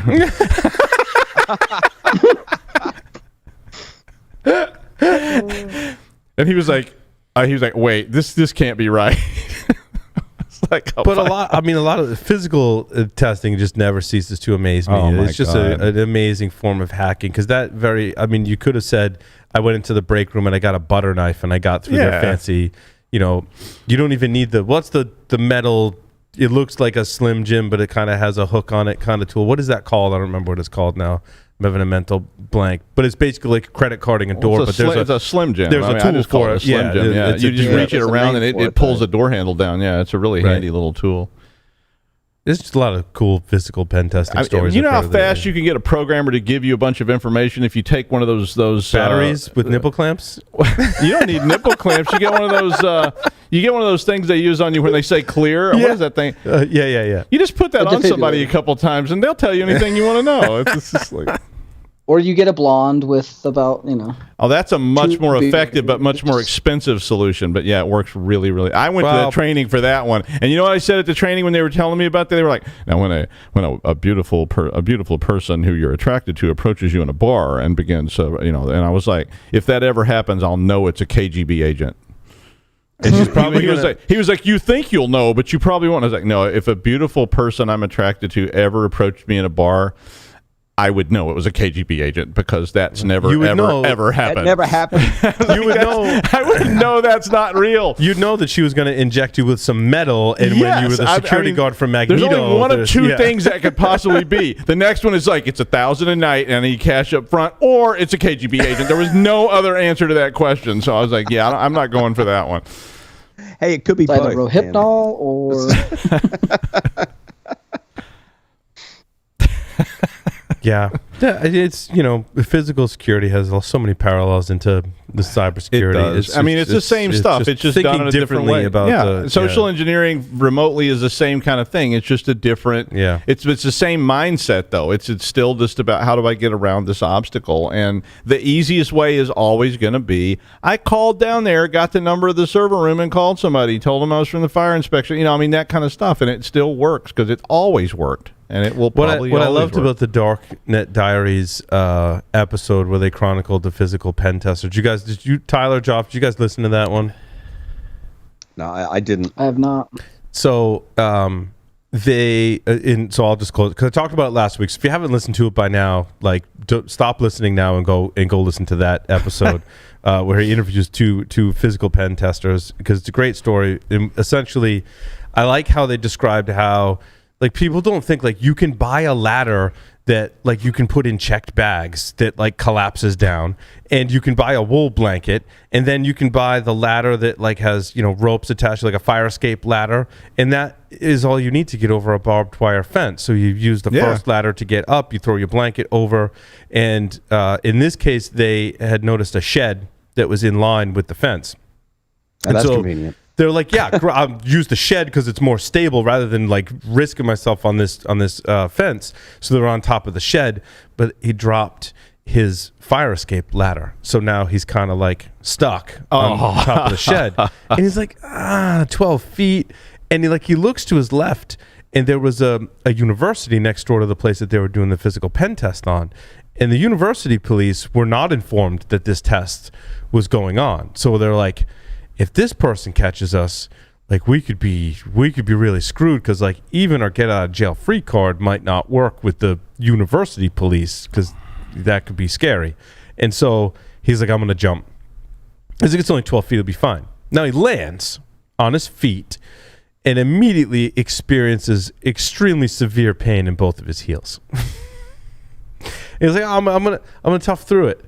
And I think the testing would have gone better had he not, in that moment, actually fractured both of his heels, and had to carry on with the rest of the physical pen test.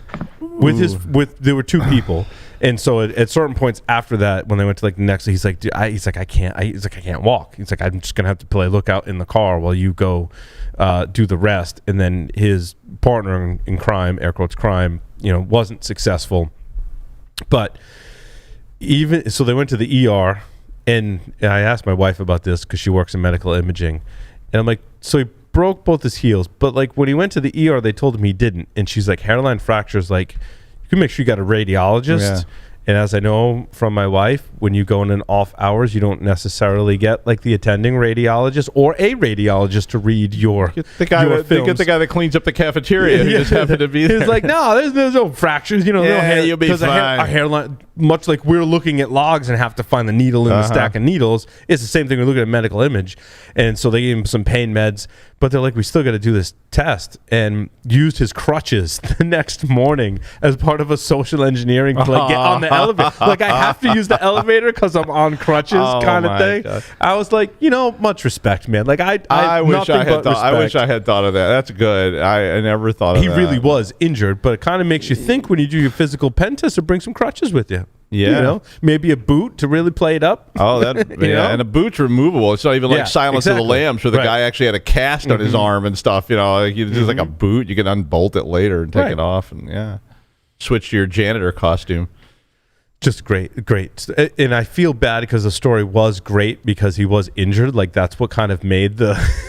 So, Tyler, Joff, Doug, when you're doing physical pen we'll tests... go check it out. Like, please don't get injured while you're doing it because... I haven't done a physical in such a long time. We have people for that now. Right. You're too old. You're out of the rotation, Joff. They need the younger, more spry. Hey, people that can jump off a 12-foot roof. Enough. Well, now you're like all tough. You can crawl through an air duct and stuff. Yeah. Here comes Joff, like with his Zippo lighter. The getting up the buildings are the easy part. It's the getting back down 3 stories that sucks. Yes. But we do have some classic stories at Black Hills at some of the tests. I can't tell them, but there are some really amazing things that have happened. Physical pen tests make for really good stories, right? Hopefully no one was injured, though.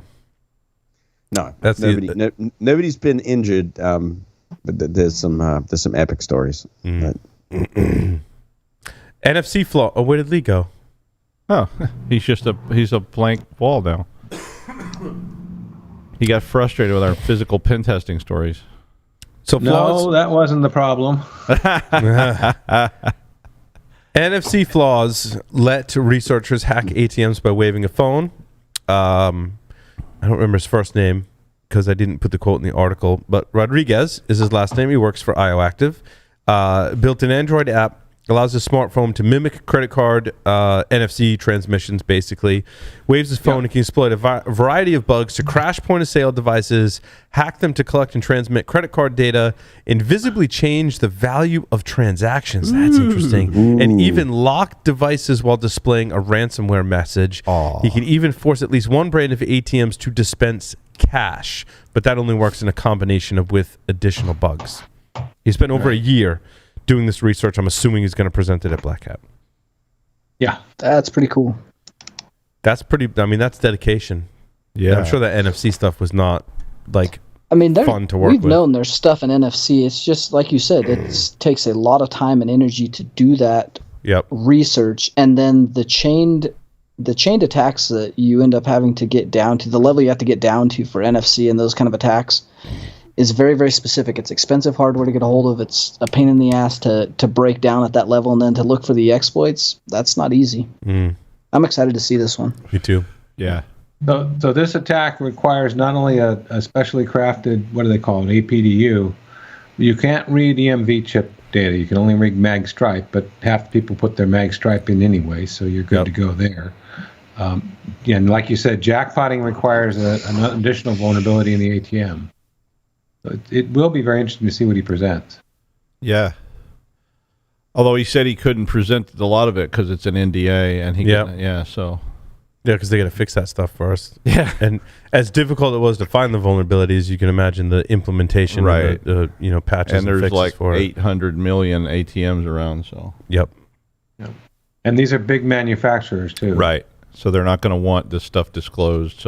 Until they can replace, and just like the sheer number too, that's what I mean. You think about how many ATMs there are within like 5 miles of where we are right now. That somebody's got to replace some kind of maybe firmware or hardware or both, and that's not a simple job. No, and it's really a function that adding the NFC reader to the system allowed for the exploit path, because without it, that buffer overflow wasn't possible.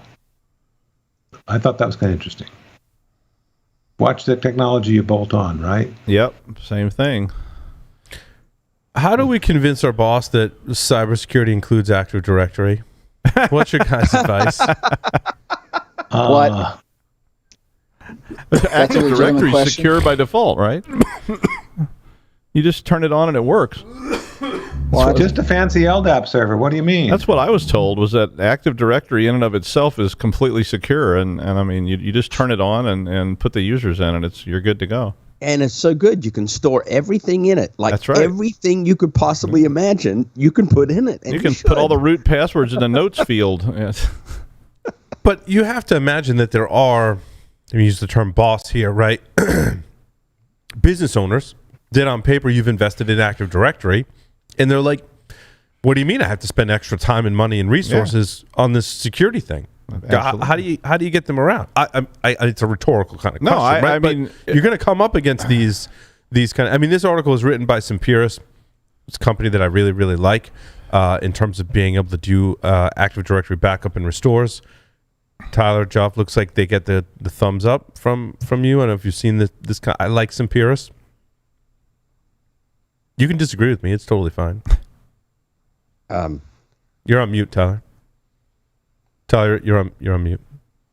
I don't know if I've seen them on a large environment, actually. And Active Directory backups are one of those things that is very easy to say you do and very, very expensive to recover from and get right. And there's very few companies that do that well. So this is one I'll have to have a look at. What Simperis says is the native Active Directory backups work great if you're staying within like the same environment, right? Like if you're on-premise, you can back up and restore to on-premise. If you need to if you're in the cloud, you need to back up and restore in the cloud. What their technology allows you to do is back up between those environments. This was years ago that I briefed with them as well, which means my memory's not so great as, either, but that was part of the pitch. AD backups, like Microsoft usually ends up having to come in and help the vendor do some very sophisticated things to get that to restore properly and actually be functional. Like there's backups. And you can always back up those databases and directories, but to get them to restore to a functioning state, correct, if not done right, costs a lot of money. And that's backup is not a backup. A backup is the ability to, like what we're talking about is the difference between a backup and a restore. Yes. And when I dug into like what restoring looks like, it's exactly what you said, Tyler. It's like, like restoring is also a thing, but like restoring to a functional state is a completely different thing. People make that assumption that they had a long time ago, which is that just all you do is copy it and put it back in, and it's going to work. But that is not true. It's not true at all anymore. And and I've seen that. And the restore is the critical thing that you have to test, and you have to put that in play on a regular basis to make sure it actually is going to work. And that's very expensive. Because we've all seen it in all different types of systems. Oh, I did a backup and then I did a restore, not realizing that, there were some hidden files in there. There were some configuration files that either didn't get backed up or got older copies backed up and now are not compatible with the system I'm restoring on. There's hashes. There may be hashes on a machine that when those hashes aren't restored or they're restored differently because you have different hardware, they no longer work. And those machines won't talk to each other anymore. And that's a huge issue. And then, of course, we always go on and on about out-of-band backups. And you've got to, if your backups get corrupted by malware or they get corrupted on site, even though you had them and the restores typically work, now they're all ransom too. And now what do you do? And the author's point here too, I think, is good ammunition for us and data points to use. And he says, everything relies on Active Directory. Now we know that. The business owners and executives may not understand how that plays out. And so what he says is, he uses the term boss again, right? Your business leaders may say development has to be running 100% of the time and really put the focus on the software, maybe your app's running in AWS, and put all of it on there. But if Active Directory goes down, that impacts your development, right? Like when Active Directory is down, it's tough to function as a company. And a lot of bosses don't understand how pervasive and enmeshed Active Directory becomes because they still think about it in terms of it's just this database that's got all these things in it. And so you back it up and you restore it, and it's just like an old spreadsheet database. But it's not. It's this very enmeshed, entrenched thing that's secured, and it's designed not to let you inject rogue things into it. And it's not as simple, but so it's really tough to convince them. Oops, developers can't log into the management console in AWS because guess what? That was federated through Active Directory. Exactly. and it's tough to... You already used a bunch of words they don't understand. I did not use very business-friendly language. And it's hard to find business-friendly language to explain all that. Right. And it's just like when they call you and say, what does tombstone mean? And you're like, it means, a tombstone, like you're buried underneath it? That's what it means. It's bad. And that's where you are right now. So you're in the grave, and you're going to have to somehow become a zombie and come back to life, but you're probably not. So, good luck with that. But, this stuff is terrifying. It's so hard to explain because it is so complex and it's so enmeshed. And it's hard to understand even for technical people. There's a lot of moving parts there. Even in a small system, there's a lot of moving parts. You expand that to the cloud, and you've got locations all over the place, and they're all interacting. Good luck. And as Tyler and I have had multiple comments, like Azure AD is not an easy thing to understand, configure, implement, deploy, and maintain. Like, I'll go, Tyler, I come to you with questions sometimes and you're like, yeah, no, that's not like straightforward, right? Like there's a lot of nuances there. I don't know if nuance is the right word, but this is tricky stuff. Active Directory, I mean, there's a reason there's only so many Active Directory professionals in the world, because even those people that manage it or do ops on it or even build it, the levels of the onion that you peel back as you start to talk about each individual piece of that, they're very specifically niched specialties in each of those areas because it's so crazy. I mean, you've got protocols, you've got encryption, you've got directories, you've got servers that live on those things. All of those things kind of play into Active Directory, and it keeps getting more and more complicated. You add cloud, you add federation, you add Active Directory Connect, you add syncs, you add Azure AD, whether or not those are syncing hybrid. There's a ton to Active Directory as a whole, and so when someone just says we've deployed Active Directory and it's the latest, it should be secure, that's usually a good sign that that's not good. Back in the day, speaking of the cryptography aspect of it, back in the day, Microsoft was one of the first companies to license RSA's technology, and so they've had cryptographic systems within their operating system since the very early beginning. Yeah. Right, and then they've adopted Kerberos, on top of that, and just that stuff alone gets super complex. Lots of problems with that. It ties into my story number one. And, this one talks about relying on a single vendor for both infrastructure and security is not good for your business. They say we need to start making a hacker's job harder and not easier. We can do this by employing best-of-breed security practices in all segments of the infrastructure via security products and services that are independent of the underlying infrastructure. Agree? Disagree? Gee, that's such a deep topic, right? I had this series of conversations with Paul Vixie at Way West Hackenfest, and this is related. He's bemoaning the fact that the industry in general seems to be abandoning the idea of open standards, right? Abandoning the idea of interoperability, and all these different vendors are trying to go for lock-in. And once they lock you into a technology vertical stack, it's very difficult to escape. We, as an information security professional, I do believe it's in our interest to maintain an open, interoperable platform environment, because I would agree you need to be able to pick best of breed, but to be able to pick best of breed, you need to have interoperability. To have interoperability, you've got to stop this trend of vendors locking in for their purposes of data surveillance and so on. So it's a very, very difficult discussion. That story just opens up Pandora's box. That's why I added it. But that's against the basic sort of mentality of a company, though, is they want to put you in that vertical stack and lock it all in and lock everybody out as much as possible. It's just I don't agree with it. I agree with Joff that that openness is what protects you, because it's vetted and you can find the best in breed, but that's hard to do. Well, one could also make the argument that rather than securing a suite of a dozen or more products, that you go all in on a more integrated platform and you focus on securing that. And yes, it's more of a single point of failure, but I'd rather be with the devil I know than 8 million devils that I don't know and don't, to Joff's point, want to work together. Yeah, so disparate applications cause problems. Yeah, that opposing view is also driven, I think, in somewhat by sort of an executive level idea that, why don't I go down that road with one vendor, because then I've got one throat to choke, right? I've heard that statement many times. Yeah, I don't think that's the reason. If this thing blows up, I know who I'm going to sue. They're right there, right? And I get it.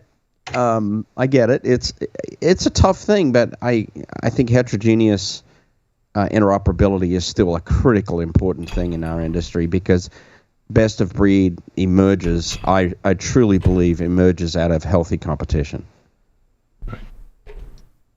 I keep coming back to Paul's point about how much time do you want to spend integrating these 17 best of breed products versus having one that works. And I like the open. I don't like the vendor lock-in, but doggone it, sometimes you got to figure out what you can get deployed and get doing its job. I mean, I've been in many cases where we've done some integration of what's supposed to be, along open interfaces, and lost a year because it didn't actually work. Yeah. The other thing is having vendors understand the full suite and the full capabilities between and how all the systems interact together with what data is important, where data lives, how users single sign-on, all of these things integrate and work together. Having a single vendor is not often bad because they understand the full scope. If they're a good vendor, they'll understand the full scope of how things work, and that allows them a bigger picture to then secure that in a much broader manner. But counterpoint, no single vendor is going to be strong in all areas. I mean, I've never seen this is true. Yeah. But I mean, my experience has been that if the minute you start bolting stuff on, it gets just so complicated. I conceptually I completely agree, but practically it's so hard to do. I mean, but yeah, there's always going to be bad things and good things mixed together. Yeah, I think you need to make the decisions between platforms and applications as well. Mm-hmm. I'm a big proponent of, if you're going to use AWS, for example, you should centralize all your AWS resources. You should create security policies and procedures and roles within AWS and be all in on that platform. You better have a damn good justification if you want an app that's going to cross multiple different platforms, going to Google Cloud, going to Azure. I think you have an easier time streamlining your operations and securing them when you're all in on one platform, right? Now, that doesn't mean I can't take now disparate applications and put them on that particular platform, but I think there's a happy medium between the number of platforms that you have and the number of applications that you have. I don't think you want to swing, I think this is the kind of nuance that the article missed. You don't want to swing too far in either direction. You don't want to go, our platform's AWS and our application is giant security vendor XYZ and giant provider X, ABC. But there have been these great migrations down through the history of technology where you saw these very diverse times where they had, three different apps. Like there used to be this thing where they had WordPerfect and Lotus and DBase and all this stuff. And then there was this great migration over to Microsoft because they said, we got it all, come over here. One-stop shopping, and everybody migrated and they packed their bags and they said, okay, that's it, Lotus, see ya. And they moved over to Excel and all this. And but that's back to Josh's point is it's not necessarily interoperability. You want the ability to lift and shift and move. Yeah, and that's what I'm saying. Switch applications. And I think there's going to be another great migration coming soon where people are going to migrate to this cloud-based world, which is going to tend to be all-encompassing because they don't want to do this 19 times with different things. They want to say, okay, when we do this, we're just doing the whole thing at once, and we're going to pack our bags, and we're going to go over to the other side, and that'll happen. I don't know what it will be. I could guess, but there's stuff coming from AWS, there's stuff from Azure, and one of those groups is going to sort of roll this all into a big sticky ball. And they're going to hand it to you and say, here it is, AI enabled. And everybody's going to say, all right, let's pack our tents and we're going to put up a new flag. Right. And I think it's not every organization that has to necessarily abide by I need to be fluid with which cloud provider, for example, that I use. I think it depends. You got to make smart decisions. And it's not an easy thing to do. And when you're looking at an application and or service, and you have to make the decision, am I going to deploy this in a container or am I going to go deeper and use cloud native services, which ties into my other article, right? I'm not using EC2 as a platform, right? I'm not using Lambda and serverless as a platform. I'm going somewhere in between. I'm going to run my container. And I can always pick up my container. I can go run my container wherever I want. And I've seen a lot of software companies make that decision because they want that flexibility and ability to maybe not move all their application, but maybe these other containers, they can run the services over here and over here. And for some, some companies, that makes sense. I think for a lot of us, you need to be all in on a platform. A lot of companies are going to say, this is an old thing, but we are an IBM shop. or we're an HP shop. And you know, the minute you start saying, well, we'll have the IBM people will be in this room and the HP people will be in that room, and the DEC people are down the hall, you start saying we got 3 separate organizations on this site, and we don't want to train everybody. Then you get silos, and you get into and everybody just unicorn project, and they just really want to say we just want to get in the one tent and stay in the one tent as long as we can. And so the whole discussion though is so much more complicated in the 21st century. Because so many of the software services that are being sold now are actually a wolf in sheep's clothing. And the reason they are is you get the service. What you don't know is all your data is being mined on the back end for the purposes of surveillance capitalism. And this is something we have to have regulation on. I mean, it's gotten out of control. And that makes me, frankly, throw my hands up in the air and go, fuck it. I'm running my own gear on my own hardware with my own damn compiled kernel. I mean, you know, I get to the point where it's like everything I'm doing is becoming mined and surveilled. It's wrong, and nobody's doing anything about it. You know, that it becomes a really complex discussion when you map that over it, and you can't help but want to map that over it because that's the reality of the world we're living in. I completely agree. That's how we know the size of your uvula. I didn't know I had a uvula. Is that like a uvula? A uvula. A uvula. It's my uvula. I was going to say something, and then we started talking about uvulas or whatever it was. We'll wait till we're off camera for the rest of that discussion. I do the great disconnect, so. Oh, I don't. I also, I look at things like Salesforce as an example, and I think that's part of the vendor lock-in, right? Yep. Job that you talk about is you can't just go buy something like Salesforce without heavy customization, which ties you to that platform. Yep.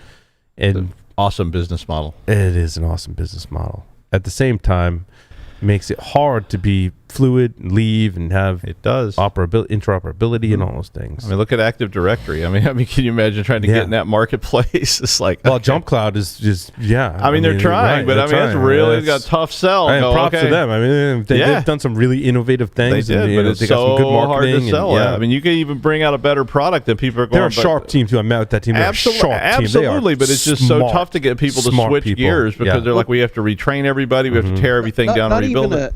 Not even a better product, right? If you go in the Wayback Machine, you know, Novell eDirectory was a better product than Active Directory by far. Right? But it had the word Novell in it, so that had that's the problem. It was too novel. What happened? But that was the same. We had this conversation 20 years ago when we had Active Directory, or Active Directory was just becoming a thing, and you still had Novell on the network. And Novell, worked really good. Like when you talk about file shares and sophisticated directory, right? There was a really awesome. It wasn't routable. Yeah, that's the thing. They got stuck to their own protocols. Oh boy, did they ever get stuck? IPX. Yep. No, Doug, I remember that. I can route anything. I routed IPX. I did too. Oh, because we worked at universities, and universities all had Novell. I routed it too, but that didn't mean it was easy, and that didn't mean people wanted to do it. Oh, it was an awful thing. Especially when somebody else over there waving a little flag in front of you going, you could fire all those bastards in the Novell room if you want to buy our product. And, they were like, oh, we hate those guys. Yeah, we retrained them on Active Directory, much to their chagrin. We fired them. But you were nicer than we were. Anybody remember the days where you had the crossover of the Windows login Gina that had to interoperate with Novell and Active Directory? Yep. Oh, yeah. It was a freaking nightmare. But IPX SPX was a really good protocol, though. Yeah, except that it wasn't routable. Yeah. It's a layer 2 protocol, but it's awesome. It was awesome. No, it was very effective as long as you got a big, flat network. So yeah. If you want to run it, you could route it, Doug. You can route it. It was a pain in the ass. It was a pain, and you could bridge it. You could do all kinds of nasty tricks with it, but it was always a nasty trick. And there was marketing people out there going, guys, we use TCP/IP, the sexiest AI-enabled network stack around. So get on board the TCP/IP. But now I remember because I remember looking at router configs, and I was like, what is that? IPX IDs, subnet IDs, and I ran a network for a while that had I couldn't even remember the counter protocols. It had DECnet on it. It had IPX, IP. It had token ring, LAT, maybe.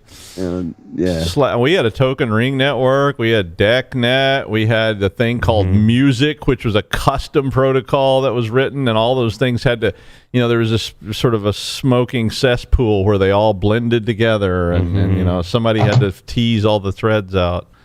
Yeah, God forbid you got a broadcast storm of that shit because your network was going down. Yeah, that's when your hubs look like a stereo system when the little collision indicators are going bop, bop, bop, bop.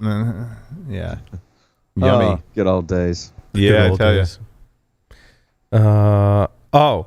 Speaking of Cisco and routing ASA devices, proof of concept code was published online by a researcher. They just said, screw it, and published the proof of concept for CVE 2020-3580, which is a cross-site scripting vulnerability. Also, apparently, a CSRF in there as well, is what one Twitter commenter was saying. Well, that combination is usually juicy. It is usually juicy, yep. I put that management port on there for a reason.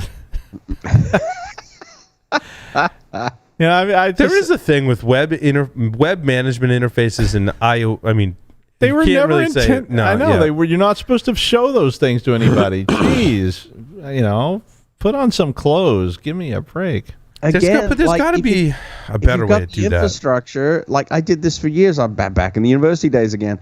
I ran a completely separate out-of-band network for those interfaces. That's what you're supposed to do. What you're supposed to do. Like, you're supposed to have a management network and a management VLAN, and if you look at all the literature, they will tell you that. It's in the instructions. But what did the VMS mainframe guy come to me with the request? Hey, can we bridge that network to production? God damn it. Well, yeah, and that VLAN stuff gets so complicated, because it's like you have to type. What do you mean I have to have a separate station? Can I dual plumb? Yeah, I want to run that on my iPad while I'm in my car having lunch. And then the next thing you know, somebody calls down and goes, just do it. You go, but no, just do it. I'm like, but isn't there better management frameworks than like the web interface built into a lot of these devices, right? I feel like that is also an option in some of the... called SSH. Yeah. I mean, you can you can manage from the command. But my God, then they have to use the command line. They don't have buttons to click. Yeah, well, if you're managing a lot of big firewall policies and stuff like that. It is hard. I mean, I will tell you, ASA is tough to manage without using ASDM or something. So, if you got a basic config, but you got to put it in a management network. Come on. Make them log into that. It just drives me crazy. But then you get on the management network, and if you haven't patched your stuff, it's and then if you make if the password to the management network is admin, it's like and they all share it, and your cross-site scripting is the least of your worries. Yeah, it is. You're right. So maybe just expose it all. You know what? Not my circus, not my monkeys today, right? I guess get to hack it now. So the question is, though, I mean, do you publish the proof of concept or not? I mean, they saw a massive uptick in people exploiting this vulnerability because they hadn't fixed it. They won't patch it, so it's like Mimikatz. I mean, why Mimikatz came about because the guy tried to do a good job. He tried to tell Microsoft, and they wouldn't fix it. So he was like, "All right, here we go." And then the Russians tried to steal that stuff. Yeah. Where did I read that? Where did I read that story where he was presenting? Who's the guy that created Mimikatz? Benjamin Delphi. Yeah, Delphi. Yeah. He was in Russia presenting at a conference, as the story goes, right? And he found someone in his hotel room, and they were trying to get it from his laptop. And at that point, he was kind of like, yeah, no, this is going public domain. Like, if I'm going to have this and the Russians are going to try and have this, better get it out there. I'm just going to get it out there. It's going to be open, it's right? Like PGP, like PGP. Yes. They're going to steal it from me one way or the other. I'm just going to turn it loose. Well, that was a different reason. I know, but it's the same idea. It's kind of the same idea. That was a different. But I mean, it's still like somebody's going to take proxy. He had someone put that out on. Yeah, but they're going to take this away from me if I don't just give it to everybody, and then they're going to try to use it against me. So he didn't want, he didn't want everybody. He didn't want the government to have it when nobody else did. So he just said the government didn't want anyone to have it at that time. Right, they want to lock it up and use it themselves. But so he said, all right, everybody gets it. Which is scary. I mean, we can't get to that. This one thing that does scare me about the government is their kind of history of wanting to control cryptography systems, And also Clipper what? Yeah, Clipper. They were implementing some of that shit too. But also wanting to control vulnerabilities and exploits, right? Yeah. And I think that's why I kind of lean towards, you know what, if you got to publish the proof of concept so it's out there and we all know how the attack works and we can all come up with creative ways to defend against it, like it may not be leveling the playing field to a certain extent, but it's got to be out there, much like cryptographic systems. It's got to be out there. I would make the argument that a well-architected security shop, secured shop with, multiple layers of defense and the right kind of response, right? They're going to be okay. Yeah. They're going to be okay. I would rather know about it than not know about it, even if it's not patched. So I would much rather read that proof of concept to go, okay, how do we fix this? They're not going to fix it. What do I need to do to mitigate this? I've always felt that way too. In today's era, with as many security companies as there are, and as fast as the security community reacts to these things, like it seems like it is a better way to do that from rather than have it in the shadows. I would much rather have companies reacting, at least even if it's bad advice, you can build upon more information than no information. I completely agree with that. Mm-hmm. Well, now that we settled that issue, case closed. Case closed. Any other stories in there? Is Lee still with us? Lee had to drop? He did. Well, he did. There is a big story. It's America's birthday this weekend. Yes. It is. It is. That is not really a story, but well, there is a story behind that. So get your vodka and fireworks ready. That's right. Well, any public holiday in the States is always an excuse to buy the next most exotic booze that you can get your hands on. Fireball plus peppermint. And how can you go wrong when you mix explosive with that, right? It's a party waiting to happen. God bless America. Hey, they have a tradition where I live in Rhode Island that all up and down the bay, all the neighborhoods have a giant bonfire. Mm-hmm. And when I first moved here, I took my little daughter and we went down there to see it. And basically what it was a bunch of really, really drunk people with pickup trucks full of fireworks backed up to this big bonfire, started pouring gasoline out of 5-gallon cans on it, and threw all the fireworks in the fire. Mm-hmm. We pretty much ran like hell. I was like, I'm either not drunk enough or too drunk to really appreciate this, so we're getting the hell out of here. Mm-hmm. It was quite interesting. Right there typifies just about every small town in America this weekend. Yeah, exactly. I was like, wow, don't work in the ER this weekend. Well, happy 4th, everyone. Yeah. Come back with all your fingers because we need them to do our jobs to secure the world. So there you go. With that, thank you, everyone, for listening and watching to this edition of Paul Security Weekly. Over and out.